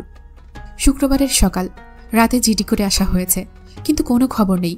তবুও কেন যেন অন্তু আশাহত হয়ে পড়েনি। তার মনে হচ্ছিল সবকিছু ঠিক হয়ে যাবে, কিছুই হয়নি। আমজাদ সাহেব বাজারে গেলেন। তখন সকাল 10টা, শীতের সকালে তপ্তহীন রোদে। যাওয়ার সময় আমজাদ সাহেব অন্তুর পাশে বসে ছোট্ট একটা লিস্ট তৈরি করে নিয়েছেন। রাবেয়া রসুন পেঁয়াজ কেটে রাখলেন সেই রোদেই। মার্জিয়াকে আর ডাকা হয়নি। সারা রাত নিশ্চয়ই না ঘুমিয়ে সকালের দিকে ঘুমিয়েছে এই শরীরে। ঘড়ির কাঁটা যখন দুপুর 12:30, আমজাদ সাহেব এলেন না, অথচ ওনার ফেরার কথা বড়জোর 11:30টায়। চারিদিকে জুম্মার আজান ফুরিয়ে এলো, তিনি ফিরলেন না। অন্তু বারবার গেটের কাছে গিয়ে দাঁড়িয়ে থেকে এসেছে, আব্বুর দেখা না পেয়ে ফিরে এসেছে। রাবেয়া অতিষ্ঠ হয়ে বসেছিলেন। সময় পেরিয়ে দুপুর 2টো বাজল, আমজাদ সাহেব এলেন না। অন্তুর ভাবনা টনক নড়ল। সে কমপক্ষে 20-25টা কল করেছে এতক্ষণে আব্বুর নাম্বারে, বারবার বন্ধ বলার পরেও। ছাদে গিয়ে দাঁড়িয়ে থেকে এলো। দূর রাস্তার মোড় অবধি চেয়ে রইল কতক্ষণ। আমজাদ সাহেবের পাত্তা নেই। রোদ গায়ে লাগছিল না অন্তুর। সে দাঁড়িয়ে রইল ছাদের রেলিং ঘেঁষে খোলা চোখে। মনটাকে কেটে আলাদা করে ফেলতে ইচ্ছে করলো। আজেবাজে চিন্তারা ভিড় জমাচ্ছে সেখানে, খুব জ্বালাতন করছে। দুপুরে রান্না হয়নি, খাওয়াও হয়নি। সকালে আব্বুর সাথে বসে ঘি আলু ভর্তা দিয়ে আম্মুর হাতের খিচুড়ি খেয়েছিল। ছটফটানি বাড়ল যখন সন্ধ্যা হলো। সময়ের আবর্তন রাত 10টার কাঁটা অতিক্রম করলো। আমজাদ সাহেব বাজার থেকে ফেরেননি তখনও। খুব লম্বা বাজার করছেন। অন্ধকার চারপাশ, পূর্ণ চাঁদ আকাশে। ছাদে দাঁড়িয়ে থেকে অন্তুর খুব হিংসে হলো ওই আলোকিত চাঁদকে। আব্বু বাড়ি ফিরল না এখনো। তার খোঁজ তো চাঁদ রাখেনি, বরঞ্চ জলজল করছে আকাশের পানে। স্বার্থপর খুব চাঁদটা। অন্তুর দুঃখে সে একটু দুঃখী নয়। অন্তু চেয়ে রইল পাড়ার সরু গলির মোড়ে। বারবার চোখে ভেসে উঠছে আমজাদ সাহেব বাজারের থলে হাতে সরু রাস্তায় ঢুকছেন। হ্যালুসিনেশন হতে থাকলো অন্তুর। আমজাদ সাহেব ক্লান্ত হয়ে বাড়ি ফিরে বাজারের ব্যাগ অন্তুর হাতে ধরিয়ে গম্ভীর স্বরে বলছেন, আরে একটা জরুরি কাজ পড়ে গিয়েছিল। আমি কি বাচ্চা ছেলে? এত চিন্তা করতে হবে কেন তোর? ফোনে চার্জ ছিল না, বন্ধ হয়ে আছে। বাড়িতে শুধু 3 জন মেয়ে মানুষ। রাত 12টার দিকে রাবেয়ার চেঁচামেচিতে ছাদ থেকে নেমে এসেছিল অন্তু। বাড়ির মেন দরজা আটকাতে গিয়েও আরও কতক্ষণ দাঁড়িয়েছিল আব্বুর অপেক্ষায়। আব্বু আসলোই না। জানালা ধরে বই নিয়ে বসে জানালাটা খুলে দিয়েছিল। রাবেয়া ঘরে এসে আরেক দফায় অসন্তোষ প্রকাশ করলেন জানালা খোলা নিয়ে। ঠান্ডা হাওয়া আসছে, তা যেন শুষে নিচ্ছিল অন্তু। এক দৃষ্টিতে চেয়েছিল বাইরের অন্ধকার কুয়াশচ্ছন্নতায়। চুপচাপ এভাবে বসে থাকায় বুকের ব্যথাগুলোই যেন আগুনের তুষের ছিটা পড়ছিল। অন্তিকাজ 3 দিন বাড়ি ফেরেনি। আব্বু সকালে বেরিয়েছে, রাত 2টো বাজল, সেও ফিরল না। অন্তুর কান্না পাচ্ছে কি? আবার কখনো শক্ত হয়ে উঠল চোয়াল। নানাভাবে ভেবেও কোনোরকম ব্যাখ্যা করতে পারেনি। অন্তি কোথায় গেছে? আব্বু আসছে না কেন? রাবেয়া সেদিন অন্তুর ঘরে ছিলেন। কেন জানি তিনি অনেকটা সময় নিয়ে লম্বা একটা মোনাজাত করলেন নামাজ শেষে। আম্মুর কান্নার গুনগুনানি অন্তুর কানে গলিত লোহা হয়ে ঢুকছিল। বাইরে রাত বাড়ার সাথে সাথে যখন ঝিঝি পোকার ডাক প্রকট হয়ে এলো, তখন চোখের পানি শুকিয়ে রাবেয়া কাতর হয়ে শুয়েছেন কোনো মতে। অন্তু কম্বল তুলে দিল ওনার গায়ে। এরপর 3-4 বার আব্বুর নাম্বারে ডায়াল করলো, রিসিভ হলো না। অজু করে এসে তাহাজ্জুদ নামাজে বসেছিল। তখন রাত 3টা ছুঁই। নামাজে খুব বিঘ্ন ঘটছিল। কেন জানি কান্নারা বাদ মানছিল না। কান্নার তোড়ে সিজদা লম্বা হচ্ছিল, নাক টানতে হচ্ছিল বারবার। বুকের ভিতর কয়েকবার দম আটকালো। এসবের কারণ স্পষ্ট নয় অন্তুর কাছে, তবে বুকে তুমুল ঝড় উঠেছে। কঠোর আশঙ্কারা নেচে নেচে কি সব অলক্ষণে কথাবার্তা বলতে চাইছে। পরদিন সকালে জয় এসেছে তা হামজা জানতে পারল সকাল 10টার দিকে। জয়ের রুমে গিয়ে তাকে পাওয়া যায়নি, অথচ এতক্ষণ চিৎপটাং হয়ে শুয়ে পড়ে থাকার কথা। বেডসাইড টেবিলের ওপর বিয়ারের ক্যান উল্টে পড়ে আছে, বিছানায় কম্বল ছড়ানো, হাতঘড়ি, ওয়ালেট, পারফিউম সব নিজেদের জায়গায় পড়ে আছে। তার মানে জয় আশেপাশেই কোথাও আছে। দূরে বের হলে এসব ছড়িয়ে ছিটিয়ে একাকার হয়ে থাকতো না। তরুকে ডাকলো হামজা। তরু এলো না, গলা উঁচিয়ে জবাব দিল। জয় কখন এসেছে? কাল রাতে। তরু চেঁচিয়ে জবাব দিল, ভোর রাতে। আবার তাহলে বের হয়েছে কখন? সকাল 8টার দিকে বের হয়ে গেল, বলে গেল এখনই আসবে। আপনি কল করুন বড় ভাইয়া। হামজা এসে সোফায় বসে রিমিকে ডাকলো। 1 কাপ কফি বা চা কিছু দিয়ে যাও তো। রিমি আস্তে করে বলল, আসছি। হামজার মনে পড়ল আজ সকালে ছোট্ট একটা মিটিং ছিল জয়ের ক্লাবে। মাঝখানে আর 2 দিন 3 রাত বাকি নির্বাচনের। চারিদিকটা এতটা ঠান্ডা থাকার কথা না, থাকলো ঠান্ডা, কারণ আসল প্রতিপক্ষ এখনও হাসপাতালে দৌড়াদৌড়ির ওপরে আছে। লোক মারফতে খবর পাওয়া গিয়েছে খুব শীঘ্রই রিলিজ করা হবে ওকে। হামজা মনে মনে প্রস্তুত যে কোনো কিছু মোকাবেলার জন্য। তবে হাঙ্গামা নির্বাচনের পরে হলে সুবিধা হয়, আর সেটার শতভাগ চেষ্টা করতে হবে। রিমি কফি দিয়ে চলে যেতে অগ্রসর হলে পেছন থেকে ডাকলো হামজা, আজ যাবে ওই বাড়িতে? রিমি বলল, না। হামজা চোখ তুলে তাকিয়ে কফিতে চুমুক দিয়ে বলল, আমি নিয়ে যাব, আমার সঙ্গে চলে আসবে। কফির গরম ঠোঁটে লেগে নড়াচড়া করে উঠল হামজা। দ্রুত কাপ নামিয়ে বলল, এত গরম কেন? পরের বার কফি বানালে এত গরম পানি ব্যবহার করবে না। রিমি বলে ওঠে, আপনারই বা এত তাড়াহুড়ো কিসের? ঠান্ডা হতে তো আর ঘণ্টাখানেক সময় লাগবে না। গম্ভীর স্বরে কথাটা বললেও তাতে অল্প একটু অভিমানও যেন শুনতে পেল হামজা। অথচ মেয়েটার অভিমান তার ভালো লাগে না। নির্বাচনের মুহূর্তে সকলের মনোনয়নের পাশাপাশি রিমির সম্পূর্ণ মনোযোগ তার চাই, নয়তো বেশ নার্ভাস ফিল হবে।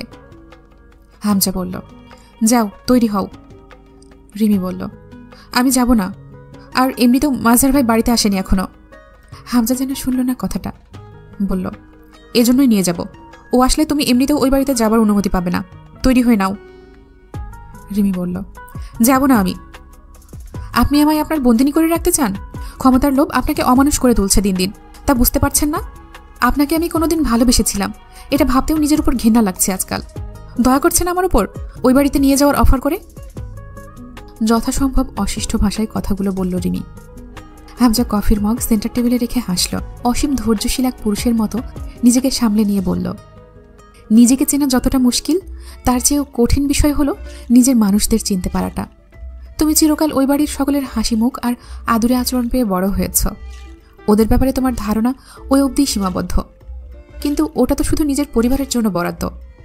যেমন আমি এই বাড়ির জন্য এক হামজা, গেট পেরিয়ে রাস্তায় পা বাড়ালে আরেকটা কেউ। মাঝার আমাদের কাছে এত এত ছাড় পেয়েও বহুত কিছু করেছে এতদিন। এবার তাহলে ভাবো এবার সুস্থ হয়ে কি করতে পারে। আর এবার ও ফিরে যা করবে, আশা করি আমার ওপর দিয়ে যাওয়া সেই চাপ দেখে তোমার ভাইয়ের ওপর ভালোবাসাই একটু ফাটল ধরতে পারে। রিমির হাত চেপে ধরল হামজা। রিমি তা ছিটকে ছাড়িয়ে নিয়ে বলল, আমার ভালোবাসায় চিড় ধরাতে খুব চেষ্টা করে যাচ্ছেন তাই না? আল্লাহ জ্বালিয়ে ভস্য করে দিক আপনার চেষ্টাকে।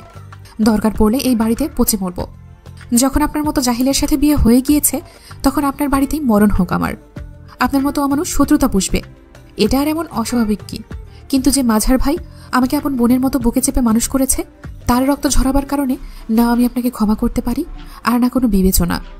হামজা বলল, শত্রুতা আমি শুরু করিনি, শত্রুতা ওরা শুরু করেছে, এবং সেটা বহুদিন আগে, যেবার প্রথম আমি ছাত্রনেতা নির্বাচিত হয়েছিলাম। মাঝারের ছেলেদের মাঝে কারো বিশ্ববিদ্যালয়ের কন্ট্রোল হাতানোর ছিল না, সেটা না পারাই এই শত্রুতার শুরু।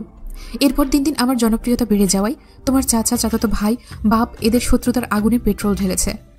তোমাকে বিয়ে করতে চাইলাম, প্রথমে রাজি হলো না, পরে রাজি হলো কেন জানো? আমি বাড়ির জামাই হয়ে গেলে ওদের হাতে লাঠি হয়ে যাব, আমার ক্ষমতা এবং জনপ্রিয়তার ভাগ পাবে ওরা। তা যখন হলো না, তখন একের পর এক আক্রমণ পেয়েছি এই কয় বছরে ওদের থেকে। কিছুই বলিনি কোনোদিন, কিন্তু আমার পর যখন জয় নেতাকর্মী হলো, তখন আবার নতুন করে জ্বলে উঠল তোমার বাপ চাচারা। এবার বলো, শত্রুতা কারা পুষেছে? আর এর সমাধান কি? কোনো সমাধান নেই, এভাবেই যতদিন চলে। আর এরপরেও তুমি অবুঝ হলে তোমার উপর কঠোর হতে বাধ্য হব বোধহয় আমি। রিমি আর এক মুহূর্ত দাঁড়ালো না, তখনই গান গাইতে গাইতে ঢুকলো জয়। হামজা ভাইয়ের হবে জয়, ও ভাবি গো, হামজা ভাই খারাপ লোক, জয়ের মালা তারই হোক। উড়ছে পাখি, দিচ্ছে ডাক, হামজা ভাই জিতে যাক, ও আমার ভাবি গো, ও প্রাণের ভাবি গো। হামজা হেসে ফেলল। জয়ের পরনে দুধের মতো সাদা ধবধবে একটা লুঙ্গি, তার উপর ছাই রঙা শার্ট পরেছে। কোলে কোয়েল। কবির ঢুকেই কপালে হাত ঠুকে সালাম করলো। ওকে বসতে ইশারা করলো হামজা। তার পেছনে দুজন মস্ত বড় একটা অ্যাকুয়ারিয়াম বয়ে নিয়ে এসে বসার ঘরের মেঝেতে রাখল। হামজার ভ্রু কুচকে বলল, এইসব টেনে এনেছিস কোন দুঃখে? অল্প একটু টেম্পার উঠলেই যাতে ওগুলোকে ভাঙা যায়। কোয়েল জয়ের কোল থেকে নেমে দৌড়ে এসে মামার কোলে চড়ে বসল। জয় লুঙ্গি এক হাতে উঁচিয়ে ধরে রুমে গিয়ে কিছু টাকা এনে লোক দুটোকে দিয়ে বিদায় করল। হামজার পাশে বসে কোয়েলকে বলল, তোর মার কাদার পানির চোটে সবগুলো বালিশের তুলো পচে গেল। তুলি কোথাও থেকে দৌড়ে এসে কোয়েলকে কোলে তুলে নিয়ে এগালে ওগালে চুমু খেতে লাগলো। এক পর্যায়ে কেঁদে ফেলল। হুট করে কিছু মনে হতেই কোয়েলকে নামিয়ে জয়কে জিজ্ঞেস করল, তুই কি করেছিস ওই বাড়ি গিয়ে? মেরেছিস সীমান্তকে, তারপরে এনেছিস কোয়েলকে? জয় বিরক্ত হয়ে বলল, মহিলা মানুষ কোনোদিন ভালো হবে না। তোকে মেরে মুখের নকশা বদলে বাপের বাড়ি পাঠিয়েছে, তারপরও মেয়েটাকে রেখে দিয়েছিল জোর করে, তারপরেও কলজে ফাটতেছে স্বামীর জন্য। সামনে থেকে যা, ন্যাকা কান্না দেখলে ডায়াবেটিক্স বাড়ে, আমার সুগার আছে ন্যাকামিতে। কোয়েল এসে কোলে চড়ে বসে আধা ভাঙা স্বরে জিজ্ঞেস করল, জয় ওই মাছগুলোকে বের করে খেলি আমি? বেল করে দাও একটাকে। জয় মাথা নাড়ায়, তার আগে তোমাকে আমি পানিতে চুবিয়ে খেলবো 10 মিনিট, এরপর মাছকে পানি থেকে বের করে তোমার কাছে দেবো খেলার জন্য। হামজা কেড়ে নিল কোয়েলকে। জয়কে বলল, তার আগে আমি তোর পেছনে দুটো লাথি মেরে খেলি, তারপর বাড়ি থেকে বের করে দিই। শয়তানে লাড়ে তোকে? জয় বলল, শয়তানকে আমি লাড়ি, এটাই আমার প্রিয় কাজ ব্রো। হামজা গম্ভীর হলো হুট করেই। সীমান্তকে মেরেছিস? জয় সোফায় পা তুলে বসল। না তো, সুন্দর মতো জিজ্ঞেস করেছি, কেন মেরেছিস তুলিকে? হামজা বলল, তো কি বলল? জয় বলল, কাম নাই করার মতো, বাল নাই ছেঁড়ার মতো, তাই বউ পিটাইছে। আমারও কাম অথবা বাল ছিল না হাতে, আমিও 2-4টা লাগাই আসছি।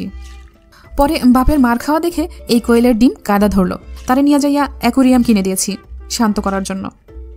হামজা বলল, মিছিল হয়েছে সকালে, ঝামেলা হয়েছে কোনো? জয় বলল, না, শুনলাম মাঝারশালার পায়ে নাকি খাঁটি স্টেইনলেস স্টিল ঢুকাইছে। ওই দিনাজপুর ব্যাক না করা অবধি বিশেষ ঝামেলা হবার কথা না। পেছনে পাবলিক যতই বদনাম করুক, জয়ের নামে ডরায় তো সবাই, ওইটুকুই যথেষ্ট। মাঝার আসবে নির্বাচনের আগের দিন, রিলিজ হবে কালটাল মনে হয়। রিমি এসে জয়ের পাশে বসল, তার হাতে খাবারের প্লেট। খাবার তুলে জয়ের মুখের সামনে ধরে বলল, খাননি সকালে? জয় বলল, সেহরির সময় খাইছিলাম, আসলেই চরম ক্ষুধা লাগছে। ধুর, ওই মাছ দিয়েন না, ডিমের টুকরা দেন। রিমি কপাল জড়িয়ে বলল, আপনারা তো আহ্লাদ কোত্থেকে আসে? জয় নির্লজ্জের মতো হাসল, দয়ালের কাছ থেকে সরাসরি সাপ্লাই হয় আমার কাছে। হামজা ট্রাউজারের পকেট থেকে ফোন বের করল। রিমি এক আজব বিচিত্র মেয়ে, সবকিছুকে ছাপিয়ে তার জিদ, যে জয়ের ওপর তার অসীম ঘৃণা, আজ তার সাথে মিছে মিছে মিল বজায় রাখছে হামজাকে জ্বালাতে। জয় রিমির নাটক বুঝেও কোনো প্রতিক্রিয়া দেখাবে না, বরং হে হে করে হাসবে। এটা তার চরিত্রের অন্যতম বৈশিষ্ট্য। জয় খাবার চিবোচ্ছে। হামজা বলল, ভোট কেন্দ্রগুলোতে এক্সট্রা নিরাপত্তার জন্য কিছু পলাশ ভাইয়ের লোক দরকার পড়বে। আমি চাচ্ছি না অন্তত সেই দিন কোনো তামাশা হোক। বদনাম সহ ভোট লাগবে না আমার। হামজা পাটোয়ারি নিখিল ভোটে মানুষের মনোনয়নে জিতেছে, এই রব যেন লোকের মুখে মুখে থাকে। দুপুরের পর পলাশ ভাই ডেকেছে তোকে, তেড়ামি না করে গিয়ে দেখা করে আসিস। তার হেরফের হলে কিন্তু অবস্থা খারাপ হবে তোর। জয় উঠে অ্যাকুয়ারিয়ামের সামনে গিয়ে দাঁড়িয়ে খুব মনোযোগ দিয়ে মাছগুলোকে পর্যবেক্ষণ করল। আঙুল দিয়ে কাঁচের উপর খুঁচিয়ে বেশ জ্বালালো মাছগুলোকে। ভেতরে একটা গোল্ড ফিশ, দুটো অ্যাঞ্জেলা ফিশ আর একজোড়া কালশিটের রঙের স্কোয়ার ফিশ এনেছে। গোল্ড ফিশ সে একটা কিনেছে কেন সেই ভালো জানে। বহুবার ছোট বড় বহু ধরনের অ্যাকুয়ারিয়াম কিনেছে, আবার রাগের সময় সেগুলোকেই আগে ভাঙে। কবুতর, মাছ, খরগোশ, যে কোনো কিছু একটা পোষা প্রাণী হিসেবে সবসময় থাকে তার সঙ্গে। মাছের সামনে থেকে উঠে বলল, দুপুরে যেতে পারবো না, ঘুমাবো আমি। বিকেলে গোসল করব, খাবো, যাবো ঠিক সন্ধ্যার আগে। 2-1 কলকি টেনেও আসবো তাহলে। হামজা বকে উঠল, কলকি টানার খবর পেলে 1 কোপে বলি দিয়ে দেব। যে কাজে পাঠাচ্ছি তা করে ফিরে আসবি। সকালে একবার বমি করেছে মার্জিয়া। অন্তুর ফোনটা বেজেছিল দুপুরের দিকে। অন্তু দিন দুনিয়া ভুলে ঘরে ছুটল। নিশ্চয়ই আবু ফোন করেছে, কিন্তু স্ক্রিনে অপরিচিত একটা আনসেভ নম্বর। তবু অন্তুর চোখ ভিজে উঠল। কণ্ঠনালী থেকে কান্না ছিটকে এলো এক মুহূর্তেই। তার ধারণা আবুর ফোনে চার্জ নেই, অন্য কারো নাম্বার দিয়ে হয়তো কল দিয়েছে।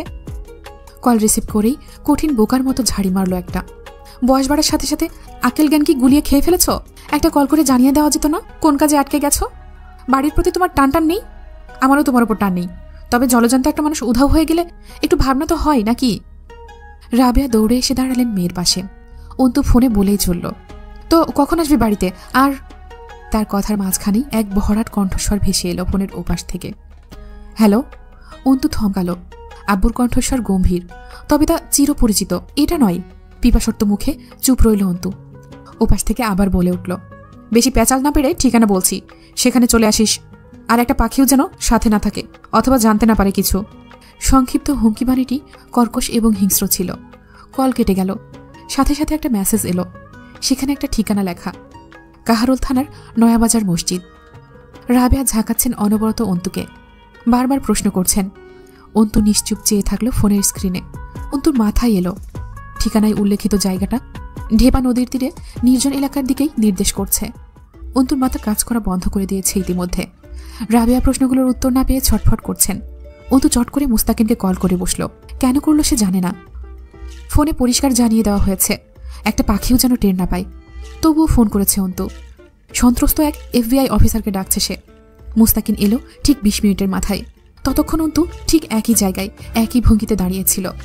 মুস্তাকিন এসেছে টের পেয়ে নিজের হাতের ওড়নাটা নিস্তেজ হাতে মুখটা ওড়নার প্রান্ত দিয়ে আড়াল করে দাঁড়ালো। মুস্তাকিন ঘটনা জানতে চেয়ে প্রশ্ন করল। অন্তু জবাব দিল গাছাড়াভাবে। তার চোখের কাতরতা মুস্তাকিনের দৃষ্টি এড়ানোর নয়, তবুও যথাসম্ভব শান্ত সে। অন্তুকে জিজ্ঞেস করল, আপনি ভয়েসটাকে চেনেন বা আগে শুনেছেন? অন্তু অবচেতনের মতো মাথা নাড়ালো, না। রাবেয়া বেগম চেয়ার এনে দিলে মুস্তাকিন বসতে বসতে বলল, বাহাদুরি করে একা যাবেন ঠিক আছে, এরপর আপনার সাথে কি হবে তা দেখার জন্য ওখানে কে থাকবে? প্রথমে অন্তিক, পরে স্যার, এরপর আপনি, এরপর এরপর এই বাড়ির কার পালা? অন্তু নিশ্চুপ। মুস্তাকিন বলছে, তারাই গোপনে আপনাকে প্রোটেক্ট করবে। ওরা জানতে পারবে না কেউ গিয়েছিল আপনার সঙ্গে, এবং তা নিশ্চিত করার দায়িত্ব আমার। অন্তু রাজি হয়নি। প্রয়োজন নেই অফিসার, আমি কোনো ধরনের ছোট্ট একটা রিস্ক নিতে প্রস্তুত নই। আমার মন বলছে ওরা ভয়ঙ্কর। কথার খেলাপি হলে খারাপ কিছু হতে পারে।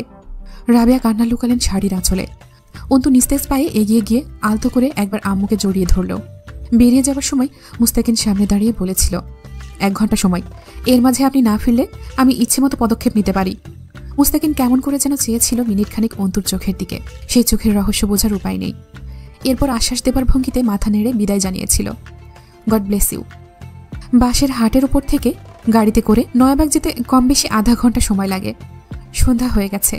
নয়াবাগ মসজিদের অদূরে দাঁড়িয়ে থেকে তার ভেতরে এক প্রকার ছটফটানি কাজ করছিল। অন্তু জানে না এক অনিশ্চিত প্রহর ধারা তাকে ধাওয়া করে কোথায় নিয়ে যাচ্ছে। মিনিট 2 বাদে 2টো লোক এসে নিয়ে গেল অন্তুকে। ওদের দেখে মনে হচ্ছিল অন্তুকে মেহমানদারির উদ্দেশ্যে পথ দেখিয়ে নিয়ে যেতে এসেছে। চারপাশের লোকগুলো আসল ঘটনা আন্দাজ করতেই পারবে না এদের আচরণ দেখে। হয়তো বুঝলেও কিছু বলবে না। রাজত্ব এদের, শাসন এদের। সমাজটা এদের নোংরা পায়ের তালুর তলে পদদলিত।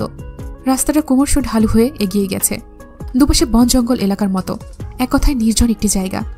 অন্তু হাসল। তার হাসি পাচ্ছে নিজের জীবনের ঘটনা প্রবাহের ওপর এবং অনিশ্চিত আগামীকালের ওপর। আবার হাত পা শিরশির করছে। সেটাকে পাত্তা না দিলে মানসিকতা মেরুদণ্ডহীন এক কেচোর মাফিক পরিণত হয়ে পড়বে, যাকে আলতো পায়ের চাপে পিষে মারা যায়। অন্তু চাইল শক্ত হতে, কিন্তু পারা যাচ্ছে না। নারী মন মচকে যাচ্ছে। একদম নির্জন জায়গাটির কেন্দ্রে দাঁড়িয়ে আছে এটি বাংলো, অথবা বলা যায় কোয়ার্টারের মতো বিল্ডিং। রংচটা দেয়াল, মরিচা ধরা লোহার জানালা। ওর পেছনেই হাঁটছিল লোক দুটো। এত কাছে গা লাগিয়ে হাঁটছে, এতক্ষণে বেশ কয়েকবার প্রায় ছোঁয়া লেগে গেছে। বাড়ির গেটের ভেতর দিয়ে ঢুকতেই চোখে অন্ধকার দেখল। ঘুপচির মতো ভেতরটায় বিশ্রী গন্ধ আসছে চারপাশ থেকে। অন্তুর মাথা চক্কর কেটে উঠল অসহ্য দুর্গন্ধে। মদ আর ড্রাগসের গন্ধ মিশে একাকার হয়ে একটা ভ্যাপসা পেট গুলানো দুর্গন্ধের সৃষ্টি করেছে। সিঁড়িতে ওঠার সময় বেশ কয়েকবার লোক দুটো যেন ওকে ইচ্ছে করেই ছোঁয়ার চেষ্টা করল। অন্তর কিছু করার নেই। তার মনে হতো সে প্রতিবাদী, অল্প হলেও তার সামনে কোনো অন্যায় টিকার না। কিন্তু আজও সব কাজ করছে না। তার হাত পা অবশ হয়ে আসছে। কলেজের ছোকরাদের অথবা পাড়ার মহিলাদের সম্মুখে প্রতিবাদী আওয়াজ উঠানোটাই জীবনের জিদ এবং নিরাপত্তা নয়। আজ মনে হচ্ছে তার প্রতিবাদ বোধহয় শুধুই মহিলা এবং সাধারণ অসভ্যদের সামনে সীমাবদ্ধ। এখানে কেন সে একটা চলন্ত পুতুলের মতো হেঁটে চলছে এভাবে? কোনো প্রতিবাদের ভাষা মুখে আসছে না, হাত উঠছে না। শরীরে কম্পন ধরেছে, মনে নারী সুলভ দুর্বলতা বিরাজ করছে। অসহায়তার চাদরে পুরো অন্তঃসত্ত্বাটা বাজেভাবে ঢাকা পড়েছে। অর্থাৎ এই সমাজের খারাপদের সম্মুখে টিকে থাকার মতো প্রতিবাদ রপ্ত করা সাধ্যের বাইরে। সে না হয় পারেনি, আচ্ছা নাই বা পারল, কিন্তু মুস্তাকিন, সে একজন FBI অফিসার। তার কাছে নাকি হুমকির চিরকুট আসে, শাসানো ফোন কল আসে, মাঝপথে কেস দাবিয়ে দেওয়া হয়। সমাজে আসলে কাদের বিচার চলে, কারা ভালো আছে? চিৎকার করে কেউ যেন কানের তলা ফাটালো আর বলল, খারাপরা ভালো আছে, একমাত্র খারাপরাই তুলনামূলক ভালো আছে। দোতলায় নিয়ে যাওয়ার পর অন্তুর মনে হয়েছিল তাকে কোনো কক্ষে বন্দি করে দেওয়া হবে। নারী মন আঁতকে গুঁড়িয়ে উঠেছিল, কিন্তু তাকে বদ্ধ রুমগুলো পার করে রুপটপের সামনে নিয়ে যাওয়া হলো। চারপাশ ততক্ষণে অন্ধকার হয়ে এসেছে। রুপটপটাও পুরনো, শ্যাওলা পড়েছে, পুরনো বিল্ডিং। মাগরিবের আজান শোনা হয়ে গেল একবার। রুপটপে পা রেখে মাথা তুলে আশপাশ দেখল। দুটো লোক গা ঘেঁষে দাঁড়িয়ে আছে। কয়েকজন পুরুষের সম্মিলিত হাসির আওয়াজ পেয়ে তাকালো। সোফাতে গা এলিয়ে বসে আছে একজন পুরুষ। জলজলে বিড়ালের মতো চোখ, খাড়া নাক অনেকটাই খিলানির মতো, পাটাগুলো যেন ফোনা তুলে আছে, ঠোঁটে প্যাচপ্যাচে হাসি ঝুলছে। তার সম্মুখে পিঠ ফিরিয়ে বসে আছে আরেকজন লোক। এক মুহূর্তের জন্য অন্তুর মনে হলো এই পিঠ ফেরানো মানুষটাকে সে চেনে। চারিদিকে কুয়াশা ঘন হয়ে আসছে, দিনের আলো ফুরিয়েছে। রুপটপটাকে বাহির থেকে পুরনো পরিত্যক্ত জায়গা মনে হলেও এখন বুঝল এক অভিজাত বৈঠকখানার চেয়ে কম নয় এটা। গোলাকার সারি করে সাজানো সোফার সেট, সেন্টার টেবিল, টেবিলের ওপর সারি সারি মদের বোতল, ড্রিঙ্কিং গ্লাস, সোডার কৌটা, মেডিসিনের পাতা, মোড়ানো কাগজ, বিট লবণ, স্ন্যাক্স, ছুরি ইত্যাদি পড়ে আছে। অন্তু চোখ বুজে শ্বাস ফেলল। আলো জ্বলল। অন্তু চূড়ান্ত মরণের জন্য প্রস্তুত। সামনে বসা লোকটি হাতের গ্লাসটি নামিয়ে রেখে মনোযোগী দৃষ্টি মেলল অন্তুর গোটা শরীরে, যেন আকর্ষণীয় কিছু পেয়ে গেছে হুট করেই। কিন্তু এবার পেছনে ফিরে বসে থাকা লোকটা অনীহার দৃষ্টি মেলে পেছনে ফিরল একবার। তার দৃষ্টি কেঁপে উঠে বিদ্যুতের মতো ধাক্কা খেল যেন অন্তুর ওপর। জয়! অন্তু হতবিহ্বল চোখে তাকিয়ে দেখল জয়কে। ধীরে ধীরে বিস্ময় ভাবটা কেটে মন, মস্তিষ্ক ও গোটা শরীর জুড়ে যেন এক বিদ্বেষী ঘৃণারা লাফিয়ে উঠল। জয় সেদিন ভার্সিটি প্রাঙ্গণে দাঁড়িয়ে চ্যালেঞ্জ নিয়েছিল, সেই সবের জেরে এসব করছে অন্তুকে দমাতে। অনেক প্রশ্ন, উত্তর নেই যথাযথ। পেছন থেকে একজন ধাক্কা মারল অন্তুকে। ভেতরে ধপ করে আগুন জ্বলে উঠল যেন। আরও দুটো ঠেলা তাকে সহ্য করতে হলো। জয় চট করে উঠে দাঁড়ায়। তার চোখ দুটো হাসছে। সেখানে এখন বিষয় থাকার কথা, কিন্তু তা ছাপিয়ে দুষ্টু হাসি প্রকট। হাতের ধোঁয়া ওঠা কলকিটা টেবিলে ফেলে বলল, ওরে এখানে নিয়ে আইসেন কেন? কি সমস্যা? সোফায় বসা লোকটা চার হাত পা ছড়িয়ে বসে আছে। তার নজর এখনো অন্তুর শরীরে। অন্তু এক দৃষ্টিতে চেয়েছিল জয়ের দিকে। জয় এবার কঠিন স্বরে জিজ্ঞেস করল, ওরে এখানে আনছেন কেন পলাশ ভাই? প্যাচপেচে হাসি শোনা গেল। বিড়ালের মতো জলজলে চোখগুলো কিসের নেশে যেন জ্বলছিল পলাশের। সরু নাকের খিলানোর মতো পাটাটা কেঁপে ওঠে যখন পলাশ হাসে। অন্তুর ঘেন্না এলো চারদিকে তাকিয়ে। জয় খেকিয়ে উঠল, আরে বাল, ওরে কেন নিয়ে আইসেন এখানে? জিজ্ঞেস করতেছি, ওর কি কাম এখানে? পলাশ তখনও অন্তুর দিকে চেয়ে। জয় দুই ভ্রুর মাঝখানে আঙুল ঘষে দাঁত পিষল। পলাশ ভাই, কিছু জিজ্ঞেস করতেছি, হাসি অফ করে জবাব দেন, তারপর হাসেন। অন্তু চমকে উঠল। পলাশ? দিনাজপুরের শীর্ষ সন্ত্রাস। বাজারের প্রতিটি দোকানে কষায়ের মতো চাঁদাবাজি থেকে শুরু করে নতুন নতুন পাপের সৃষ্টিকর্তা পলাশ ও রাজন। দেখেছিল না কোনোদিন লোকটাকে। আন্ডারওয়ার্ল্ড বলে একটা কথা আছে, আর সেখানকার জানোয়াররা আন্ডারগ্রাউন্ডেই বিচারণ করে সাধারণত। অন্তু মাথায় এলো না তাকে কেন এই নরকে আনা হয়েছে। মহাজন পলাশ মানুষকে টাকা ধার দেয় সুদের চুক্তিতে। সময় এতটাই কম দেয় যে একজন ঋণী লোকের পক্ষে অত দ্রুত সুদসহ টাকা জোগাড় করা সম্ভব হয় না। পলাশ তার বদলে বউ, বাচ্চা, জমির দলিল, বাড়ি, ঘর, ব্যবসা সব শেষে যা নিয়েও নিজের সুদসহ টাকা আদায় করে নেয়। এমন বহু কথা শুনেছে অন্তু পলাশের ব্যাপারে। এটাই কি সেই পলাশ? জয় এখানে কেন? অন্তুর খুব দুর্বলতা বোধ হচ্ছিল। চারপাশে দর্শকের মতো দাঁড়িয়ে আছে পলাশের লোকগুলো, দেখতে নর্দমার পাশে ক্ষুধার্ত অবস্থায় শুয়ে থাকা কুকুরের মতো। পলাশ হেসে জয়ের দিকে তাকায়। এত কেন ব্যস্ত হইতাছিস বাপ? এমন টসটসে মাল ঘরে রেখে কি সব আউল ফাউল জিনিস বন্ধক রেখে টাকা নেয় মানুষ, বোকার দলগুলা সব। জয় নাকমুখ জড়িয়ে বিরক্ত হয়ে মদের বোতল তুলে নিয়ে তাতে দুটো চুমুক দিল। আস্ত করে অনাগ্রহী স্বরে জিজ্ঞেস করল, অন্তুর বাড়ির লোক কি সুদের টাকা নিয়েছে নাকি আপনার কাছে? পলাশ বলল, হ। জয় বলে উঠল, এই শালির বাপরে তো দেখে মনে হয় না অমন লোক। পলাশ হাসছে, চোখ দুটো জলজল করে জ্বলছে। সেই হাসিতে রহস্য মেশানো, কিন্তু তাতে জয়ের কোনো আগ্রহ নেই। তার গলা জ্বলছে আজ। মদে অল্প সোডা আর পানি না মেশালেই এমন হয়। পলাশ এগিয়ে গিয়ে অন্তুর খুব কাছে দাঁড়ায়। অন্তু চেয়েও পারল না পিছিয়ে যেতে। আর পেছনেও দুটো লোক দাঁড়িয়ে। পলাশের শরীর থেকে দুর্গন্ধ আসছে। অন্তুর মনে হলো সে যখন তখন গলগল করে বমি করে ফেলবে। এতটা কাছে কোনো পুরুষ কোনোদিন আসেনি তার। বিড়বিড় করে সৃষ্টিকর্তাকে ডেকে ওঠে অন্তু। পলাশ জিভ বের করে কুকুরের মতো গন্ধ শুকছে ওর শরীরের। বোরখা এবং নিকাবের ওপর দিয়ে যেন কিসের পৈশাচিক স্বাদ পাচ্ছে পলাশ। অন্তু চোখ বুজে ডুকরে উঠল নীরবে। আল্লাহ পাক, পানাহা চাই এসব থেকে, তুলে নিন আমাকে, রক্ষা করুন। পলাশ স্থির হয়ে দাঁড়ালো, প্যাচ প্যাচে হাসি দিয়ে বলল, তোমারে কেন নিয়ে আইছে এইখানে? বলেননি এখনো। অন্তুর গলাটা কেঁপে উঠছিল। ইজ্জতের ভয় তাকে কাহিল করে তুলছিল। পলাশ আবার বলল, তুমি চেনো আমারে? অন্তু নিজেকে গোছাতে গিয়েও এলোমেলো হয়ে গেল। কেন এনেছেন আমাকে এখানে? আমি কি কোনো অপরাধ করেছি? পলাশ হাসছে। সেই হাসিতে পশম দাঁড়িয়ে যায়। পলাশ বলল, তোমারে মনে হয় কিছু কয় নাই অন্তিক? হ্যাঁ। অন্তু চোখ নামালো, চোখ বুজে শ্বাস ফেলল। তোমার ভাই যখন বইয়ের গয়না নিয়ে এসে টাকা চাইছিল আমার কাছে, আমি অবশ্য ওরে কইছিলাম বইয়ের গয়না দেওয়ার দরকার নাই, বউডারে আনলেই পারতি, টাকা আর পরিশোধ করা লাগতো না। ছ্যামরা দেখলাম জ্বলে উঠছিল, অথচ টাকারও প্রয়োজন, কিছু বলবার পারে নাই। অন্তু অবাক হলো, বুক ভার হলো অন্তুর। পলাশ বলেই যাচ্ছে, পরে কইল, না আমি গয়নাই রাখতে চাই ভাই, দোকানে যা কামাই হবে তা দিয়ে মাসে মাসে আপনার টাকা দিয়ে সময় ফুরানোর আগেই পরিশোধ করে দেব। শালার সওয়াল পারল না তো, সেই হয়রানি পেরেশানি হইল, দোকানটাও গেল, রাখতে পারল না। শেষ পর্যন্ত 2 দিন আগে নাকি নিজেও পালাইছে, অথচ তোমারে আনলে খুশি হয়ে দেখা যাচ্ছে ওর ব্যবসাটাই বাড়াই দিতাম, নিজ হাতে চিরদিন প্রোটেক্ট করতাম। তোমারে আনে নাই কেন আগে? এইবার ঝুঁকে পড়ল পলাশ অন্তুর ওপর। জানতাম না যে তুমি এত সুন্দরী, জানলে অন্তিক ছ্যামরার সুদ আসল চাঁদা দোকানের কামাইয়ের ভাগ সবটাই মাফ করে দিতাম। মেয়ে লোকের ওপর কিচ্ছু নাই, কারবারও না, আমি মেয়ে লোকের খাতিরে বহুত ত্যাগ করবার পারি। অন্তুর শরীর কাঁপছে থরথর করে, নিজের উপর রাগ হলো তার। এত অস্থির হয়ে পড়েছে কেন সে? কোনোভাবেই শান্ত হতে পারছে না। কোনো মতে জিজ্ঞেস করল, আমার আব্বু কোথায়? পলাশ বলল, আহা কথা তো শেষ হয় নাই, শোনো, অন্তিক ছাড়াটা আমার থেকে না লুকাইয়ে না পালাইয়ে যদি তোমারে আনতো আমার কাছে, তোমার বাপটারও এত ভোগান্তি হইতো না। ছ্যাঃ, আমি জানতামই না তুমি এরম। অন্তুর কলিজাটা ছ্যাদ করে উঠল। অনিয়ন্ত্রিতভাবে এক চরম ভুল হয়ে গেল তার দ্বারা। থাবা দিয়ে পলাশের শার্ট খামচে ধরে বলল, এই জানোয়ারের বাচ্চা, কি বলি তুই? আব্বু কোথায়? আব্বু তোর কাছে? কি করেছিস তুই আব্বুর সাথে? আব্বু কই? কোথায় আব্বু? এতক্ষণে জমে থাকা পানি ঝরঝর করে গড়িয়ে পড়ল নিকাবের নিচে। হুঙ্কারটা কান্নার সাথে মিশে নির্মম আর্তনাদের মতো শোনালো। জয় বিরক্ত হয়ে একটা সিগারেট ধরালো, বকে উঠল বিড়বিড় করে। শালির ধার কমবে না তবু। পলাশকে দেখে মনে হচ্ছে তার প্রিয় খাবারটা খেয়ে তৃপ্তির হাসি হাসছে, এতটাই পৈশাচিক তার মুখের ভঙ্গি। অন্তু শুনেছিল মহাজনার সন্ত্রাসরা পিশাচদের আরেক বংশধর। অন্তুর বুকে কাঁপন ধরেছে। পলাশ শার্ট থেকে অন্তুর হাতটা ছাড়ানোর নাম করে বাজেভাবে জড়িয়ে ধরে ছুঁয়ে দিল হাতটা। অন্তু ঝাপটা মেরে হাত ছাড়িয়ে পিছিয়ে যায়। ধাক্কা খায় পুরো দেহটা দুটো পুরুষের সাথে। ঘেন্না আসলো নিজের শরীরের ওপর। কোথাও পুরুষের ছোঁয়া লাগা বাকি রইল না গোটা দেহে। ছটফট করতে করতে দূরে সরে দাঁড়ালো। ফোপানোর কান্নায় নেকাবটা ভিজে উঠল। জয় সোফা ঘুরিয়ে নিয়ে বসেছে। সে খুব আরামে আছে। যাত্রাপালা দেখতে এসেছে। সামনে খেলা হচ্ছে আর সে দেখছে। তার হাতে স্বল্পমাত্রার বিয়ারের ক্যান। এবার অন্তুর দৃঢ় বিশ্বাস জাগলো। জয় সব জানে, সব, তবুও নাটক করলো প্রথম দিকে।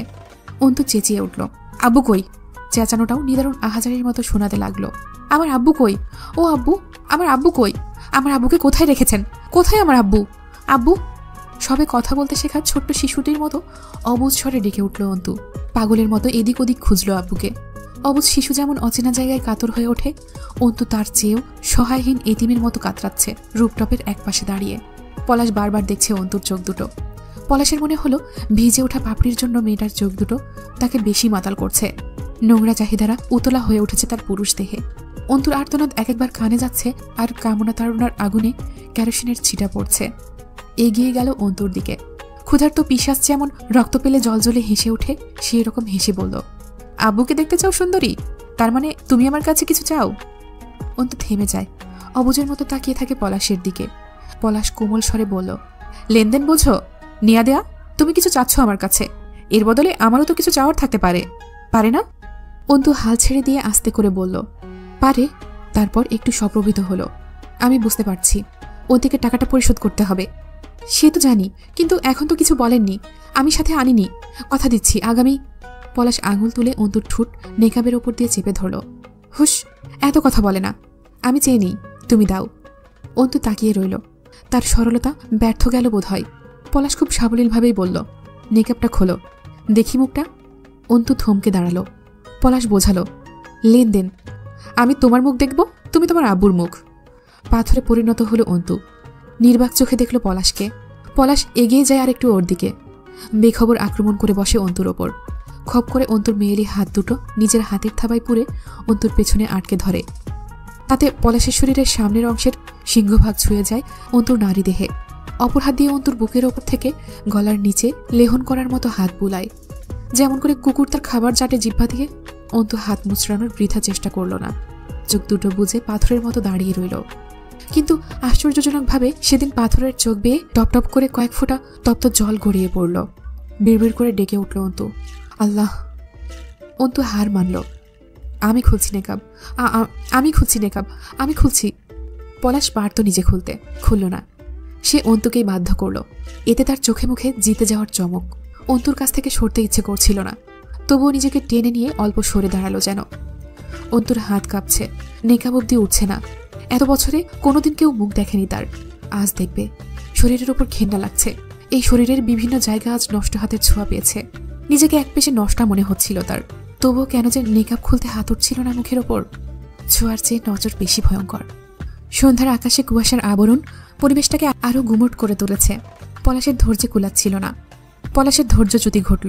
আবার এগিয়ে এলো অন্তুর দিকে। খুলবা নাকি টেনে খুলে ফেলবো? আমি একটা কথা বলতেছি, ওইটার পিছনে সাহস দেখায় আবার চুপ করে আসো? মোটেও ঠিক না, এটা ঠিক না। হাত বাড়ায় পলাশ। অন্তু সেই দিন এই মুহূর্তে কেন যেন জয়ের দিকে তাকিয়েছিল একবার। তবে খেয়াল করে দেখলে তার চোখে অল্প আশা দেখতে পাওয়া যেত বোধ হয়, যা সে জয়ের কাছে করছে। কোনো যুক্তি নেই এই আশার, তবু অন্তুর বোধ হয় সেই ভয়টা লাগে না জয়কে, যেটা পলাশের জন্য তৈরি হয়েছে এই কিছুক্ষণেই। জয় আরাম করে বসে বিয়ারের ক্যানে চুমুক দিচ্ছে। তার সামনে কিছু ঘটছে, তেমন খেয়ালই নেই তার মাঝে। নিজের এমন বোকা আসার কথা ভেবে তাচ্ছিল্য এলো অন্তুর নিজের ওপর। জয়ের চোখে মুখে তখন স্পষ্ট লালসা, তাকে এক নজর নগ্ন অবস্থায় দেখার লালসা। তার অবশ্য রাগ হচ্ছে অন্তুকে এত লোক দেখবে, যে চেহারাটা তার নিজের পছন্দ, কিন্তু বাধা দিল না। এখন নেকাবটা খুলে ফেললে অন্তুর চেহারা দেখতে পাবে সে। দু চোখে তার অধীর অপেক্ষা। চেহারা দেখার চাহিদাকে ছাপিয়ে পলাশকে ঠেকানোর ইচ্ছে বা প্রয়োজনীয়তা অনুভব করল না সে। পলাশ অন্তুর বাহুটা জড়িয়ে ধরার সময় অন্তুর বুকের ওপরের ওড়নার প্রান্তটা পলাশের হাতের থাবায় এলো। অন্তু হাত দিয়ে ঠেকানোর চেষ্টা করল। পলাশ অন্তুর হাতটা খামচে ছুঁড়ে ফেলে পেছনের দিকে। সজোরে আঘাত হানে হাতটা গিয়ে পেছনের খচখচে দেয়ালে। নিশ্চিত চামড়া ছিলে রক্ত বেরিয়ে এসেছে। পলাশ অকথ্য ভাষায় গালি দেয়, তাড়াতাড়ি খোল, ন্যাকামি মারোস। একটানে নয়, বরং ছিঁড়ে ফেলল অন্তুর চেহারার আবরণটা।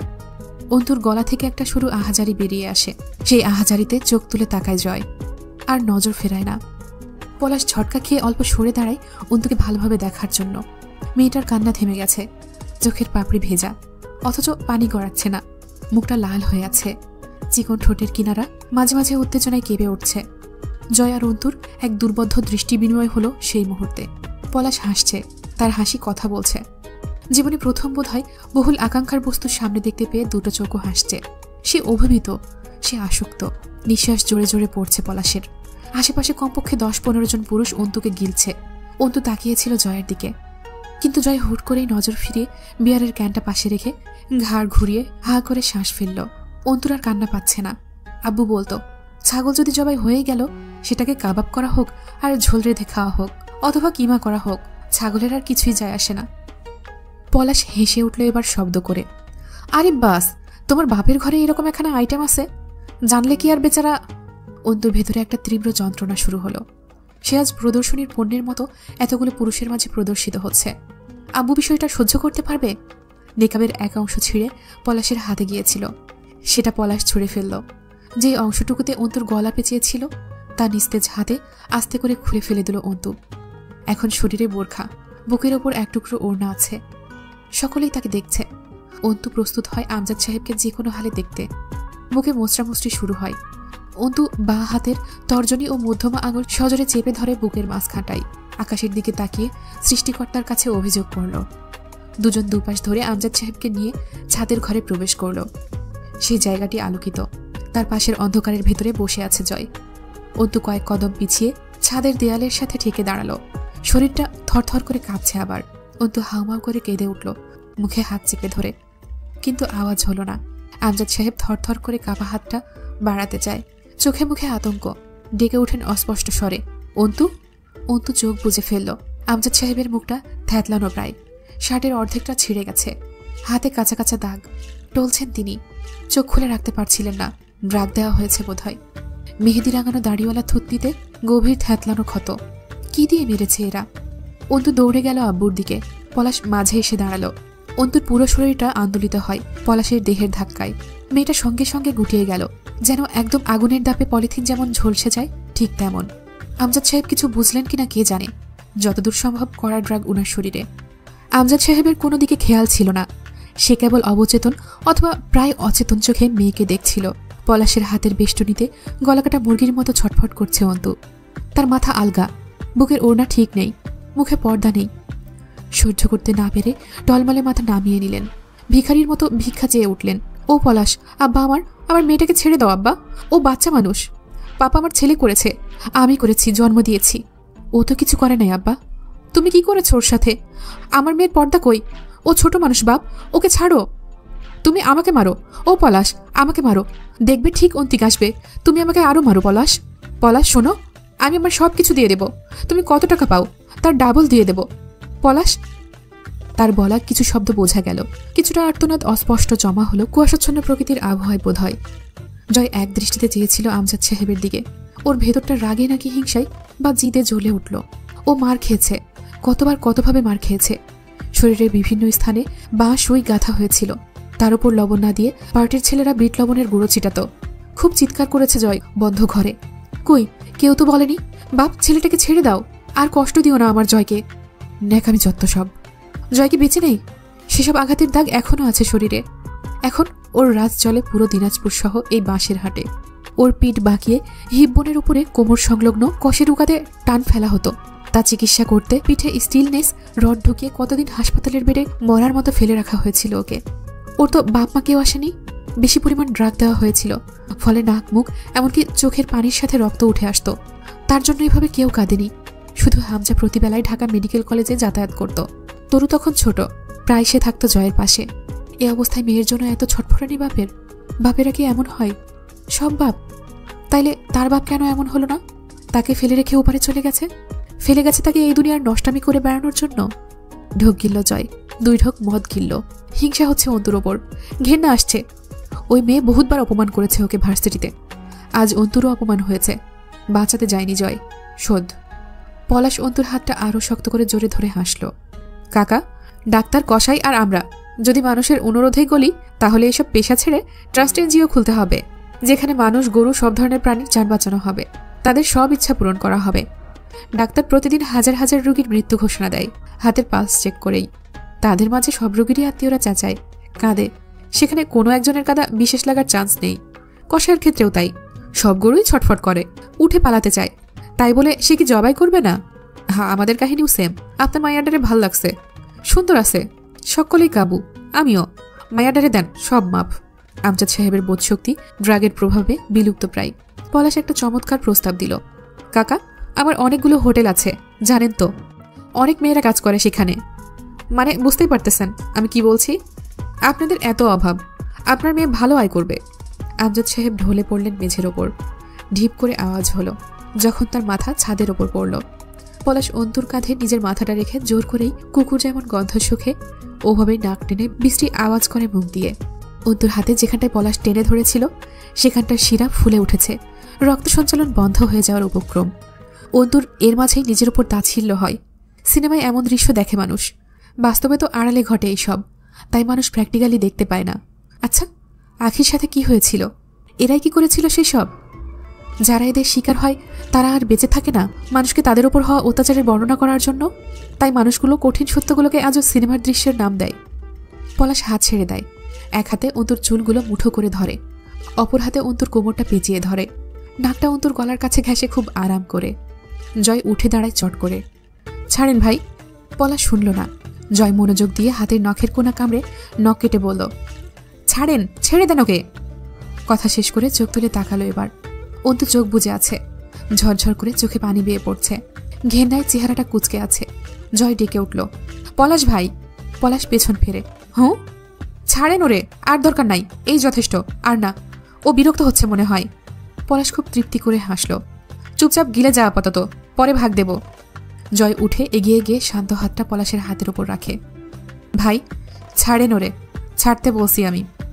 লুকানো জিদ জয়ের স্বরে। পলাশও জিদ করে শক্ত করে চেপে ধরতে যায় জয়কে। ওর ছেলেরা পজিশন নিচ্ছে নিজেদের। আচমকায় জয় জানোয়ারের মতো গর্জে উঠল, ছাড়, ছাড়তে বলতেছি না, ছাড়। পুরো রূপটপ কম্পিত হলো সেই স্বরে। একদম গুমট হয়ে উঠল পরিবেশটা। খ্যাপা মহিষের মতো শ্বাস ফেলল জয়। পলাশের হাতটা খামচে ধরে অন্তর কোমর থেকে সরিয়ে দেয় জয়। তার চেহারা দেখতে তখন মানুষের মতো লাগছিল না, জেদে বেসামাল। অন্তর হাতটা তখনও পলাশের থাবায়। জয় পলাশের হাতের উপর নখ গেঁথে দিয়ে দাঁতে দাঁত ঘষে নিজেকে সামলাতে চেষ্টা করল। ছেড়ে দেন পলাশ ভাই, জিদ উঠতেছে আমার। পলাশ হেসে উঠল। জয়, আমি জানি তুই খেপা, তবে পাগল বা বোকা না, ও এখন আমার জিনিস। আমি কি জিনিস তুই জানিস, কিন্তু এখন এরকম বোকামি করতেছিস কেন ভাই? কার সাথে কি করতেছিস, হুঁশ আছে? এই বেটিরে ছাড়াইতে তুই কেমনে কি জয় আমার সাথে? জয় পলাশের হাত মুচড়াতে মুচড়াতে বলল, ব্যাপার সেটা না পলাশ ভাই, আপনি ওরে ধরেন, সমস্যা তো নাই। আপনার ইচ্ছা করতেছে আপনি ধরবেন, এরপর যা মনে চাই করবেন, পারলে টেনে টুনে ছিঁড়ে ফেলবেন। সত্যি বলতেছি, এটাতে আমার কিচ্ছু যায় আসে না, কিন্তু আপনি আমার কথা শুনবেন না। ভিতরে কেমন জানি শুয়োর নাচতেছে ভাই, মন চাচ্ছে সবগুলোর একদম ছেঁচে ফেলি। আপনার ইচ্ছে হয়েছে আপনি ওরা ধরবেন, কিন্তু আমি যে বললাম ছাড়েন, এই কথাটা মানার জন্য হলেও আপনার ওরা ছেড়ে দেওয়ার ছিল। ওকে ধরাটা সমস্যা না, আমি যে বললাম ছাড়েন, এটা আপনি শুনতেছেন না, এটাই সমস্যা। একবার না, বেশ কয়েকবার কইছি ছাড়তে। পলাশের লোকেরা ক্ষিপ্ত পায়ে এগিয়ে আসে জয়ের দিকে। চারপাশে তখন ঘন অন্ধকার কুয়াশার ভিড়। জয় খিচে এক টান মেরে অন্তুকে ছাড়িয়ে নেয় পলাশের হাত থেকে। পলাশ অল্প ছিটকে পড়ল। জয় পেছনের শার্ট উঁচিয়ে হোল্ডিস্টার থেকে পিস্তল বের করে হাতে রাখতে সকলে একটু পিছিয়ে গেল। অন্তু দৌড়ে গিয়ে বসলো আব্বুর পাশে। অল্প আলোতে দেখতে পায় আব্বুর কান সহ বিভিন্ন স্থান পুড়িয়ে দেওয়া হয়েছে সিগারেট ঠেকিয়ে। ত্বক ঝলসে গেছে সেই সব স্থানের। অন্তুর চোখের সামনে ভাসছে যখন আব্বুর কানে জ্বলন্ত সিগারেটের হালকা চামড়া বিদীর্ণ করে ক্ষত তৈরি করেছিল, তখন কেমন লেগেছিল আব্বুর। আর্তনাদ করে থামতে বলেছিল ওদের। জয় পিস্তলের ব্যারেল টেনে বুলেট লোড করে নিল। পলাশের চোখ মৃদু আলোতে জলজল করে উঠল। মুখে সেই প্যাচপ্যাচে হাসি, যা দেখতে ভীষণ ভয়ঙ্কর লাগে, যেন সূর্যগ্রহণের রাত। তার উপর পলাশের মৃদু আওয়াজ, অমানসিক হাসি রাতটাকে কুলসিত নাম দিচ্ছিল। পলাশ বলল, জয়, আমি কিন্তু পলাশ অজগর। আমার মাথা সবসময় ঠান্ডা বাপ, একদম বরফের মতো ঠান্ডা। আমার ইশারায় মানুষও ঠিক ওইভাবেই রক্ত জমাট বেঁধে মরে। জয় হেসে ফেলল। পিস্তলের মুজেল দিয়ে গলা চুলকে বলল, পরশুদিন ভোট কেন্দ্রে আপনার মতো পলাশ আর মাঝারের মতো খানকের সওয়াল যদি 2000-এর বেশিও উপস্থিত থাকে, আমি জয় আমির 1,000-এর মাঝে 100 করে লাশ বিছাবো। তাই দেখবেন বাকি 900টা ওদের জানাজায় উপস্থিত হবে। গন্ডগোল করার কেউ থাকবে না। সুষ্ঠু স্বাভাবিক ভোটে হামজা পাটোয়ারি পরশুদিন মেয়র নির্বাচিত হবে। জয় পিছিয়ে এসে অন্তুর কাছে ঝুঁকল। আরমিন, দ্রুত উঠাও তোমার বাপকে, আমরা বের হব জলদি, দ্রুত। কথা শেষ হলো না, এক খাবলি থুতু এসে পড়ল জয়ের মুখে। অন্তু বলে ওঠে, তোদের মতো জানোয়ারের বাচ্চাদের মাঝে কারো সাহায্য লাগবে না আমার। তোর মতো জারজদের কারো বাপকে বা মেয়েকে বাঁচাতে হবে না। পলাশের সরু হাসির আওয়াজ পাওয়া গেল, সাথে লোকগুলোও হাসছে জয়ের অবস্থা দেখে। জয় আরো চমৎকার করে হাসল। অন্তুর ওড়না তুলে মুখের থুতুটুকু মুছে আর সুন্দর করে হাসল আর বলল, তুমি আমায় থুতু দিলে তোমাকেও লোকে থুতু দেবে, সত্যি বলছি। তবে সেসব ঋণ মিটবার পরে। এবার একটু আওয়াজ নিচু করল জয়, কিন্তু এখন ওঠো জলদি, হাজার হোক আমি একা। পিস্তলে যতদূর সম্ভব বড়জোর 2-1টা বুলেট আছে। আমি ফাইটিং পারি না অত ভালো। ওঠো, দ্রুত ওঠো, আমি সাহায্য করবো তোমার বাপকে উঠাতে। বিল্ডিং থেকে বেরিয়ে এলো ওরা। তখন এশার আজান পড়ছে চারিদিকে। কুয়াশাচ্ছন্ন প্রকৃতি, ঠান্ডায় অন্তু থরথর করে কাঁপছিল, কিন্তু চেহারা উদ্দীপনাহীন। ক্ষতবিক্ষত আমজাদ সাহেবের অচেতন বিশাল দেহটা বহন করা মানসিকভাবে ক্ষতবিক্ষত অন্তুর পক্ষে অসম্ভব। আমজাদ সাহেব এখনো পুরোপুরি অবচেতন। সিঁড়ি দিয়ে যখন ওনাকে নামাচ্ছিল, জয় বলল, এখানে নিয়ে আসার অল্পক্ষণ আগেই ড্রাগ দেওয়া হয়েছে হয়তো। অন্তু তাকালো না, তার ভয় হচ্ছে জয় এখন তাকে কোথায় নিয়ে যাবে। সে এক কুকুরের কাছ থেকে ছাড়া পেয়ে আরেক নেকড়ের সাথে পথ চলছে না তো। অন্তুর শুধু চোখের সামনে ভাসছে জয়ের চোখের সেই লোলুপ দৃষ্টি, যখন তার পর্দা টানা হচ্ছিল। কি বিশ্রী আগ্রহ নিয়ে চেয়েছিল জয় আমির। জয় যখন আমজাদ সাহেবকে তুলে নিয়ে বেরিয়ে আসছিল, পলাশ কিছু বলেনি। হয়তো পিস্তল অথবা জয়ের খ্যাপা স্বভাবের জন্যই কিছু বলেনি তৎক্ষণাৎ, অথবা রহস্য জয়ের জানা নেই। পলাশের শিকার ছিনিয়ে নেওয়ার প্রেক্ষিতে পলাশ কি করতে পারে তার বিপরীতে। সিঁড়িটা ঘুটঘুটে অন্ধকার ছিল। একবার পা ফসকালে 3জনেরই ঘাড়ে শিরা ছিঁড়ে মরার চান্স ছিল। জয় আমজাদ সাহেবকে নিজের লম্বাটে শরীরের সাথে ঠেকনা দিয়ে দাঁড় করিয়ে পকেট থেকে মোবাইল বের করে ফ্ল্যাশ অন করে অন্তুর হাতে দিয়ে বলল, এটা ধরো। অন্তুর বুকের ধরফরানি তখনও থামেনি, আর না ঘেন্নার আগুন নিভেছে। তবুও সে যান্ত্রিক হাতে ধরল ফোনটা। গোটা ঘটনার হিসেব মিলছে না। তার মনে হচ্ছে এখানে যা দেখা গেছে তার চেয়েও বেশি অদৃশ্যমান ঘাপলা ঘটনায় ভরপুর। অন্তু আব্বুর এক বাহু আগলে ধরে দাঁড়িয়েছিল। আমজাদ সাহেব অচেতন, ব্যথা বোধহয় টের পাচ্ছেন না। অন্তু আব্বুর এক পাশ আগলে ধরে দাঁড়িয়েছিল, কিন্তু অন্তুর বুকের ব্যথাটা উপশমের ওষুধ কোথায়? এই বিদারক ঘা কি জীবনে ভরাট হবে? জয়ের হুট করে মাথায় এলো, সে এসব করছে কেন? ননসেন্স কাজকর্ম। সে যুব সেবক হিসেবে এসব করতেই পারে, তবে সেটা খেয়াল মতো। তাই বলে আর্মিনের বাপের সাহায্য? একবার তীব্র ঘৃণার চোখে দেখল আরমিনকে। চোখ দুটো আক্রোশে জলজল করে উঠল। অন্তু টের পেল ঠান্ডায় বা আতঙ্কে তার হাত এবং হাঁটু খুব বাজেভাবে কাঁপছে।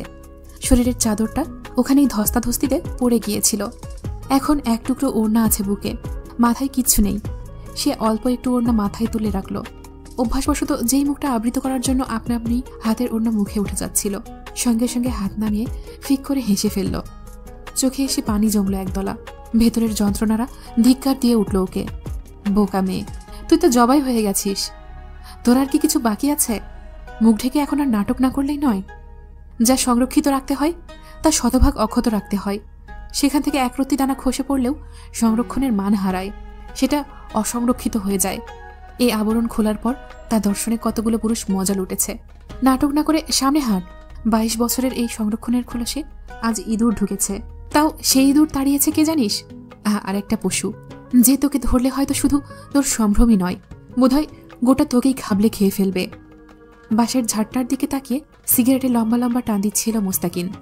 সামনে চোখ যেতেই মনে হলো অন্তু আসছে। একা নয় সে, তার পাশে আরও দুটো পুরুষ অবয়ব। চট করে হোল্ডিস্টারে হাত গেল। পিস্তলটা বের করেই তাক করে ধরল। জয় হেসে উঠল। আরে আরে, মুস্তাকিন সাহেব যে। হাসি থামিয়ে মিছামিছি গম্ভীর হলো। ভেতরে যাননি কেন? আর একটু হলেই খানিকর 3টা লাশ উদ্ধার করতে হতো আপনার। আমাদের কথা না হয় নাই ভাবলেন, অন্তত লেডিসটা। এই পরিস্থিতিতেও এমন নোংরা মস্করা। অবশ্য জয়ের কাছে আশা করাই যায়। অন্তুর দিকে তাকিয়ে মুস্তাকিনের মুখ কালো হয়ে এলো। পর মুহূর্তেই দ্রুত আমজাদ সাহেবকে আগলে নিল জয়ের কাছ থেকে। অন্তুর মুখটা মুস্তাকিন প্রথমবার দেখল। ক্ষণকাল চোখ ফেরালো না। জয় সিগারেট ধরিয়ে একপাশে গিয়ে দাঁড়ালো। আমজাদ সাহেবের নরভরে দেহটা দুজন কনস্টেবলের ভারে দিয়ে শরীরে থাকা চাদরটা খুলে অন্তুর দিকে এগিয়ে দিল। অন্তু যন্ত্রের মতো হাত বাড়িয়ে চাদরটা নিয়ে গায়ে জড়িয়ে নেয়।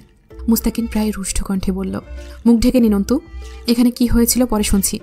অধিকার বোধ অথবা কর্তব্য, যাই হোক কিছু একটা ছিল মুস্তাকিনের কণ্ঠে।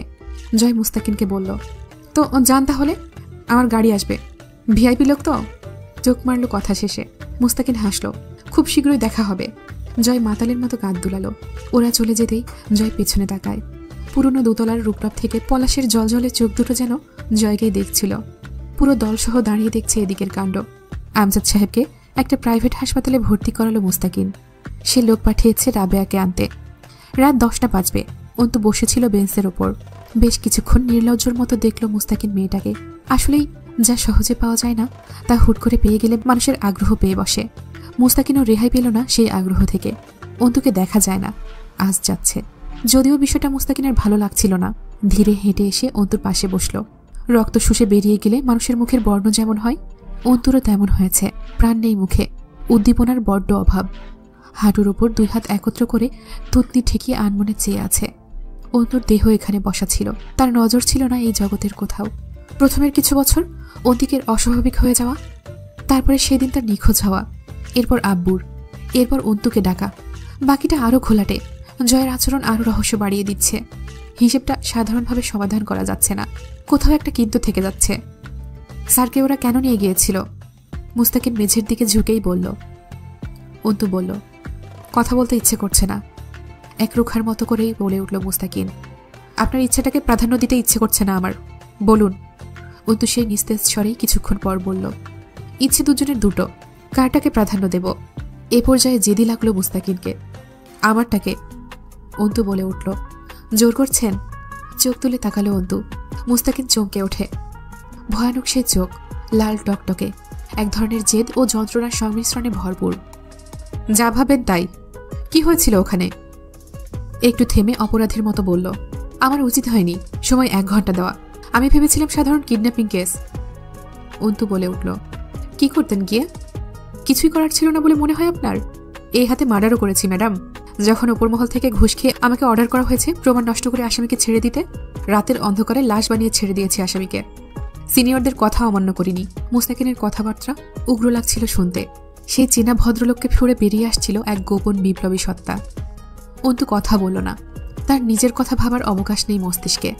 সবটুকু জায়গা ভিড়ে আছে আব্বুর কানের সেই সিগারেটের পোড়া ক্ষত। ছুটে পালাতে ইচ্ছে করছিল কোনো দিকে। এই নোংরা দেহ কুলসিত জীবন ফেলে নির্জন জনমানব শূন্যের দিকটা তাকে ডাকছিল। চোখের সম্মুখটা অন্ধকার হয়ে এলো যখন, তখন ওপার থেকে আমজাদ সাহেব ডাকছেন, এই তো আমজাদ সাহেব দাঁড়িয়ে আছেন। আরে, পরনে সাদা ধবধবে পাঞ্জাবি, এত অভিজাত লাগছে আব্বুকে দেখতে। অন্তু ছুটে যায় আব্বুর দিকে। আব্বুর ডান হাতের তর্জনী আঙুল চেপে ধরে তারা হাঁটতে যাচ্ছে। তারা চলছে, আর আসছে না দৃশ্যটা। সবটা অন্ধকার, রাত হয়ে গেছে। এই তো সবে বসন্তের বিকেল ছিল, এত তাড়াতাড়ি রাত নামলো, সব ফুরিয়ে গেল। মুস্তাকিন চমকে উঠল। ধপ করে পড়ে গেছে অন্তুর শরীরটা বেঞ্চের ওপর থেকে। ওকে ধরে উল্টাতেই মুস্তাকিন থমকালো। অন্তুর নাক বেয়ে রক্তের প্রবাহ নেমেছে। ঠোঁটের কাছে দাঁত আটকে আছে। দাঁত ছাড়লে নিশ্চিত ঠোঁট কেটে রক্ত বেরিয়ে আসবে। ডাক্তার পালস রেট চেক করতে কবজি ধরেই বললেন, কিসের ট্রমায় আছে এইটুকু মেয়ে? পোশাকের এই হাল কেন? আপনার কে হয় মেয়েটা? মুস্তাকিন জবাব দিল না। কে হয় অন্তুর? ও জানে না। অন্তুকে জানানো হলো না মুস্তাকিনের। আখির কেসটা হাতে নেওয়ার পর পলাশি তাকে হুমকি দেয় চিরকুট পাঠিয়ে। ফোন কলে বাজে ভাষায় গালি দিয়েছিল, খুন করার হুমকি দিয়েছিল। আখির রেপ এবং মার্ডারের সাথে ওতপ্রোতভাবে জড়িত ছিল পলাশ। তবে সে একা নয়, আরও কেউ বা কারা আছে। মেয়েটা আপনার স্যারের মেয়ে, তাই তো? মুস্তাকিন মৃদু মাথা নাড়ল।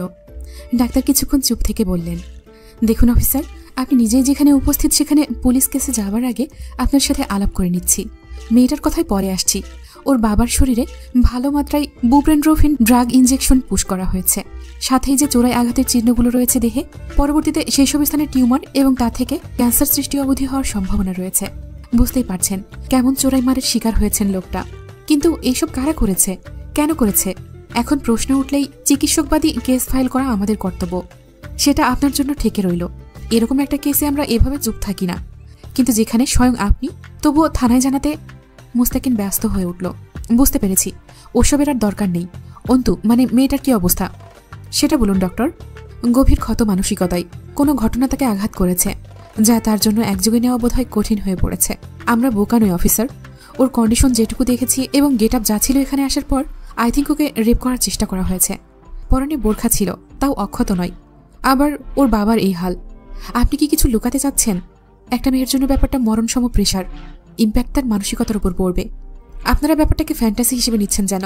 কোনো রকম পদক্ষেপ নেই। আমি বুঝতে পারছি না বিষয়টা। এই নিয়ে কোনো ঝামেলা হবে না তো? ব্যাপারটা ব্যাপক গোলমেলে। মানে, মুস্তাকিন থামালো। রিল্যাক্স ডাক্তার সাহেব, আসলে আমি নিজেও পুরোটা জানি না। হয়েছে অনেক কিছু, তা আমিও জানি। তবে ওদের এক্স্যাক্ট অবস্থা জানতে চাচ্ছি। আমিও জানি না কি হয়েছে। ওর কি অবস্থা? ডাক্তার বলল, মানসিকভাবে বিপর্যস্ত হয়ে উঠেছে। প্যানিক অ্যাটাক হচ্ছে বারবার। মেন্টালি প্রেশার ফিল করছে অতিরিক্ত, যে কারণে বিভিন্ন ধরনের হ্যালুসিনেশন ক্রিয়েট হচ্ছে ওর সামনে। ইলিউশন আসছে মস্তিষ্কে। She needs some mental support and lots of rest. নির্বাচনের সকালে ঘুম ভাঙল 10টায়। এখনো অবধি বাইরে সবই ঠিকঠাক। দলের কাউকে কোনো কেন্দ্রে এজেন্ট হিসেবে রাখেনি হামজা। কারচুপির বদনাম ছাড়া পুলিশ ভোটে জিততে চায় সে। শুরুতে ক্যারিয়ারটা সর্বোচ্চ দাগমুক্ত রাখতে হবে। সামনের ধাপগুলো মানুষের আস্থা নিয়ে এগোতে হবে। ঝন্টু সাহেব নির্বাচনে নেই। মাঝারের শরীর এখন পুরোপুরি ভালো না, তবে টুকটাক চলাফেরা করতে পারে। সবকিছুর বদলা হিসেবে আজ ভোট কেন্দ্রগুলোতে খুব খারাপ কিছু ঘটার চান্স রয়েছে। আবার সারাদিন না হোক, ভোট গণনা অথবা ঘোষণার পরেও ঝামেলা হতে পারে। তুলি এসে বসলো হামজার পাশে। ভাই, কোয়েলের দুধ ফুরিয়ে গেছে, একটু কাউকে পাঠা, দুধ এনে দিতে বল। হামজার সাথে তুলির সম্পর্ক ভালো না, আগে ছিল, এখন নেই। এখন দুজন দুজনের সাথে কথা বলতেও আটকে যায়। সীমান্ত মণ্ডলের সঙ্গে পালিয়ে বিয়ে করার পরিণামে দুই ভাই বোনের এই দূরত্ব। সীমান্তর এত মারধর সহ্য করেও তুলি বাড়িতেই রয়ে গেছিল। হামজা আনতে যায়নি, আসলেও বলে না চলে যেতে। হামজা তুলির কাছে বাচ্চাদের মতো অনুরোধ করেছিল সীমান্তকে ভুলে যেতে। এরপরেও তুলির এই পদক্ষেপ হামজাকে বহুদূর টেনে এনেছে। জয় উঠে এসে ঝাড়ি মারল একটা। কাঁদছে কেন মেয়ে? দুধ ফুরিয়ে যাবার পর বলছিস কারণ কি? সেই সময়টুকু কি দুধের পাতিল গুলিয়ে খাওয়ানোর পরিকল্পনা থাকে? এইসব বেটিরা বাচ্চা মানুষ করছে। তুলি কিছু বলল না। সে ব্যতিক্রম কিছু আশা করছে না জয়ের কাছে। সাদা ধবধবে লুঙ্গি পরনে, যেটা দেখলে হামজা প্রায় বলে, তুই কি লালন ফকিরের ভক্ত? ওরা এমন কাফনের কাপড়ের মতো লুঙ্গি পরে। হামজা তখনও বসেছিল সোফাতে, চিন্তিত মুখ, উদ্বেগে ভ্রু কুচকে আছে। সোফাতে মাথা ঠেকিয়ে কপালে আঙুল চালাচ্ছিল। জয় কথা বলল না। হামজা সেদিনের পর আজ 2 দিন কথা বলে না জয়ের সাথে। এরকম বেহুদা কাজ যে জয় এই প্রথম করেছে এমন নয়। বন্ধুকে শত্রুতায় পরিণত করতে তার হাত দক্ষ, তাও আবার অহেতুক সব কারণে উল্টাপাল্টা কাজ করে বেড়ায়। রুমে গিয়ে লুঙ্গির ওপর খয়েরি রঙের একটা শার্ট পরে বেরিয়ে গেল বাইরে। গোয়ালার ফার্ম বাড়ি থেকে কিছু দূর হেঁটে। আজও নিচতলায় ওয়ার্কশপে কাজ চলছে। রাস্তায় লোকজনের চলাচল দেখল। কেউ ভোট দিয়ে আসছে, কেউ যাচ্ছে। একটা অন্যরকম আমেজ দেখা গেল রাস্তায়। পোস্টারগুলো এখনো সেটে রাখা অথবা ঝুলছে ওপরের তারে। যাওয়ার সময় সাথে রাহাত ছিল। জয় হাঁটার সময় হাতে লুঙ্গি উঁচিয়ে ধরে হাঁটে। লম্বা চিপচিপে জোয়ান শরীরে লুঙ্গিতে অন্যরকম আভিজাত্য ফুটে ওঠে তার শরীরে। পায়ে চামড়ার স্যান্ডেল, বেল্ট খোলা, হাতে একটা রূপোর বালা। আশেপাশের লোকেরা যারা হামজাকে ভোট দিয়ে ফিরছিল হাত উঁচু করে বৃদ্ধা আঙুলের টিকা দেখিয়ে ঘাড় নেড়ে হাসল। রাস্তায় উঠতি বয়সের ছেলেরা সালাম ঠুকল। দৌড়ে এলো কেউ কেউ হ্যান্ডশেক করার জন্য। ডেইরি ফার্মের পেছনে মাঝহারদের আস্থানা। সেখানে ঢুকতেই নাক কুচকে ফেলল রাহাত। ভাই, কেন ঢুকতেছেন? বাইরে খাড়াইয়া দুদলা ব্যাটারে ডাইকা আনি, গন্ধ লাগতেছে। জয় গুনগুন করে গান গাইল। আমার সোনার বাংলা, আমি তোমায় ভালোবাসি। জন্ম দিয়েছ তুমি মা, তাই তোমায় ভালোবাসি। গোয়ালের মাছ দিয়ে গান গাইতে গাইতে দিব্যি হেঁটে এগিয়ে গেল ভেতরের দিকে। রাহাত বুঝল না জয় ভেতরে যাচ্ছে কেন। গোয়ালাকে 5 লিটার দুধ ভরে রাখতে বলে লুঙ্গি কাছা মারতে মারতে এগিয়ে গেল ডেইরি ফার্মের চারপাশে দেয়া উঁচু দেয়ালের দিকে। তখনও গান গাইছে, জয় বাংলা, বাংলার জয়, হবে হবে হবে হবে জয়, জয় আমির আর জয় বাংলা। থেমে গেল, আবার গান ধরল, জয় বাংলা, বাংলার জয়। লুঙ্গির কাছা পেছনে গুজে এক লাফে চড়ে গেল প্রাচীরের ওপর। অল্প একটু মাথা বের করে দেখল উপাসের মাঠে এক গোল মিটিং বসেছে। জয়ের ভাবনা ভুল হবার না। সেখানে মাঝার শুধু চেয়ারে স্ক্র্যাচে ভর করে বসে আছে। পলাশকে ওখানে দেখে হাসি পেল জয়ের। এই দুনিয়ায় জাদু বলতে যদি কিছু থাকে তো সেটা মানুষের রূপ পরিবর্তনের ব্যাপার। ম্যাজিকের মতো এক লহমায় নিজের পুরো ধারা বদলে আসল রূপে চলে আসতে মানবজাতি সময় নেয় না। এতদিন পলাশ স্বীকার করত না যে মাঝারের সাথে তার সম্পর্ক ভালো। আবার তলে তলে হামজা ও জয়কেও হাত করে রেখেছিল নিজের শক্তি, কিছু গোপন ব্যাপার ও পার্টনারশিপ বহাল রাখতে। আরও একজন পিঠ এপাশ করে ঘাসের উপর বসে আছে সেই মিটিংয়ে। তাকে দেখে জয়ের হো হো করে হাসি এলো। জোকারদের মতো মুখোশ, নেহায়েতই মুখোশ। অথচ মানুষ যেই মুখোশ পরে ভালো মানুষদের ধোঁকা দিয়ে তার সাথে মিশে থাকে, এটা বোধহয় খুব সস্তা তবে শক্ত মুখোশ। জয়ের এই বিষয়ে গর্ব আছে নিজের ওপর। সে অন্তত নিজের নোংরামোগুলো সারাদিন সদিচ্ছায় স্বীকার করে বেড়ানোর বাহাদুরিটা আছে। সে কোনোদিন কারো কাছে নিজেকে ভালো প্রমাণ করতে চায় না। মিথ্যারূপ প্রকাশ করে মানুষকে ধোঁকা দেওয়া সস্তা, ছোট লোকে কারবার মনে হয় তার। সে খারাপ, এটা তার বুক উঁচিয়ে বলার প্রবণতা আছে। নিজের সেই গুণটাকে সে ভালোবাসে। দুধটা রাহাতের হাতে দিয়ে জয় ভোট কেন্দ্রের দিকে গেল। রাহাতের কাছ থেকে ছোট্ট একটা ড্যাগার নিল, প্রয়োজনে প্রতিরক্ষার জন্য। পেছন থেকে ডাকল, শোন। কন ভাই? বড় সাহেবকে গিয়ে বলবি দ্রুত যেন তৈরি হয়ে বেরিয়ে আসে বাইরে। আমাদের অনুপস্থিতিতে নাটক জমাতে পারে প্রতিদ্বন্দ্বীরা, সেইগুলো দেখা লাগবে তো। It's entertainment. নিঃশব্দ শীতের রাত, 1:30টা পার হয়ে গেছে। ঘড়ির কাঁটার আওয়াজ কানে লাগছে। রাবেয়া বোধহয় তাহাজ্জুদের নামাজে বসেছেন। নিজের বিছানায় শুয়ে আছেন আমজাদ সাহেব। পিঠে থেতলে মারা হয়েছে, শুতে ভীষণ কষ্ট হচ্ছে। অন্তু পায়ের কাছে বসে রইল চুপচাপ, হাঁটুতে থুতনি ঠেকিয়ে। দুনিয়াটাকে তার পর মনে হয় খুব। মাথাটা শূন্য। জীবন এক নিষ্ঠুর খেলোয়াড় বুঝি। অন্তিক যেদিন বিয়ে করে আনলো আমজাদ সাহেব ভৎসনা করেছিলেন তাকে। অন্তিক জবর তাড়া ছেলে, বিশেষ করে তাকে তুচ্ছ জ্ঞান করলে সে সইতে পারত না ছোট থেকেই। সেই দিন ওনার তাচ্ছিল্যটুকু গভীরভাবে লেগেছিল। অথচ সে বাপের সেই সকল কথার পেছনে ভালোবাসার শাসনটুকু এড়িয়ে গিয়েছিল। জিদের বসে এমন বহু সত্য মানুষ করে এড়িয়ে যায়। অন্তিকের মাথায় ভূত চাপল। সে প্রমাণ করে দেখাবে সে রোজগার জানে, নিজের বউকে নিজে পালন করতে পারে।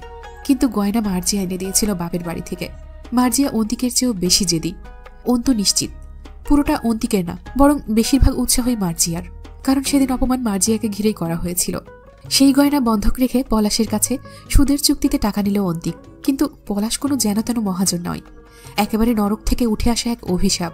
সুদের টাকা দেওয়ার জন্য আয়টা দোকানে হওয়ার কথা, তা পলাশের ছেলেরা প্রতিদিন টুকটাক করে চাঁদা তুলেই খেয়ে ফেলত। দোকান ভাড়া পড়তে শুরু করলো। অন্তিকের নিজের ব্যবসা খাড়া খড়া তো দূরের কথা, পুঁজিই ফুরিয়ে যেতে লাগলো। বাড়িতে কানাকড়ি আসার প্রশ্নই ওঠে না, কারণ দোকানের মাল দিন দিন কমে আসলো।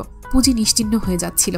অথচ তখনই পলাশের পুরো আসল টাকা আর সপ্তাহের হিসেবে নির্দিষ্ট টাকার সুদ জমে জমে পাহাড় হচ্ছিল। অন্তিক লজ্জার মরণে একথা বাড়িতে বলার সাহস করতে পারেনি। যতদিনে সে বুঝতে পেরেছিল নিজের ভুল, ততদিনে আব্বুর সামনে এসে দাঁড়ানোর মুখ সে হারিয়ে ফেলেছিল। যে আব্বুকে টক্কর দিতে এত কিছু, সেই টক্করের খেলায় যখন তার ধ্বংস নেমে এলো, সে আর আব্বুর সামনে এসে দাঁড়াতে পারেনি। দিন দিন মৃত হয়ে উঠছিল। মার্জিয়া জেদি মেয়ে, একে সুখ দেওয়ার ক্ষমতা ছিল না অন্তিকের।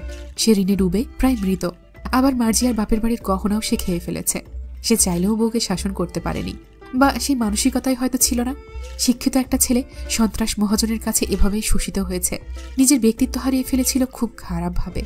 মার্জিয়া সব জেনে শুনে গজরাতে পেরেছে। এই বাড়ির লোকদের দায়ী করত সে এই অবস্থার জন্য।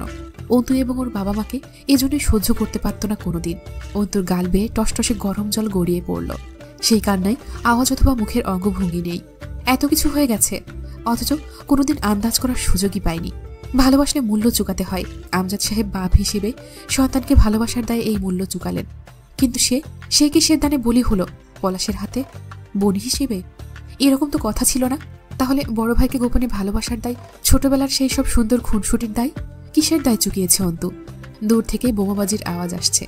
অন্তু বুঝে আলতো করে ঠোঁট বাঁকিয়ে হাসল। নিশ্চয়ই জিতে গেছে হামজা। এই মাঝরাতে তারই উল্লাস উদযাপিত হচ্ছে। একের পর এক বোমা আতশবাজি ফুটছে। বিকট আওয়াজে যেন ছাদের উপর এসে পড়ছিল সবগুলো। কয়েকটা গুলিও ফুটল। আমজাদ সাহেব নড়ে চড়ে উঠলেন। তবে কড়া ওষুধের প্রভাবে ঘুম ভাঙল না পুরো। তার খানিক বাদেই সেই মাঝরাতে বাড়ির সামনে দিয়ে বিশাল রবে মিছিল চলে গেল। এই উল্লাস ত্রাসের রাজত্ব শুরু হবার উল্লাস। শেষ রাতের দিকে থামল উল্লাস। তবুও দূর থেকে ধুমধাম গানের আওয়াজ ভেসে আসছিল। পুরো দিনাজপুর মেতে উঠেছিল যেন উৎসবে। ভোজন চলছে, নাচানাচি হচ্ছে, এমন একটা আমেজ ঘরের ভেতর থেকেও টের পাচ্ছিল তারা। কাঁদার পরে মানুষ খুব ক্লান্ত হয়ে পড়ে, তার উপর মানসিক চাপ। রাবেয়া জায়নামাজেই শুয়ে পড়ল। অন্তু বসেছিল ওইভাবেই। এটা চলে আসছে এমনভাবেই। সে অসুস্থ হলে আমজাদ সাহেব ঘরে আসতেন না, বসে থাকতেন অন্তুর ঘরে সারা রাত। রাবেয়া পাশে ঘুমিয়ে নিত। আমজাদ সাহেব অসুস্থ হলে অন্তু বসে থাকে সেইভাবে। একদম নীরব হয়ে গেছে পরিবেশ। তার উপর ঠান্ডা আবহাওয়া, শীতের রাত। এমন এক ভৌতিক মুহূর্তে দরজায় করাঘাত পড়ল। করাঘাত যেন চাপা হাতে পড়ছে। হাত শব্দ বাঁচাতে চাইছে, সংকোচে জমে গেছে। বেশ কিছুক্ষণ পর্যবেক্ষণ ও ইতস্তত করে খুলতে উঠে গেল রাবেয়া। অন্তুর মস্তিষ্ক আতঙ্কগ্রস্ত হয়ে উঠল। সে মানসিকভাবে অসুস্থ হয়ে পড়েছে। সাহসগুলো একবেলায় দুমড়ে রেখে দিয়েছে পলাশ ও জয় মিলে। প্যানিক কাটেনি। এখনো মনে হচ্ছে এবার তার সাথে আবার কোন নারকীয় ঘটনা ঘটবে। ধীর স্থির পায়ে এক লম্বা পুরুষ ঘরে পা রাখল। তার পায়ে প্রাণ নেই, চোখের দৃষ্টিতে চঞ্চলতা নেই। নজর থেমে আছে বিছানায় শুয়ে থাকা লম্বাটে অসুস্থ শরীরটার দিকে। নিস্তরিত পায়ে এগিয়ে এলো বিছানার দিকে।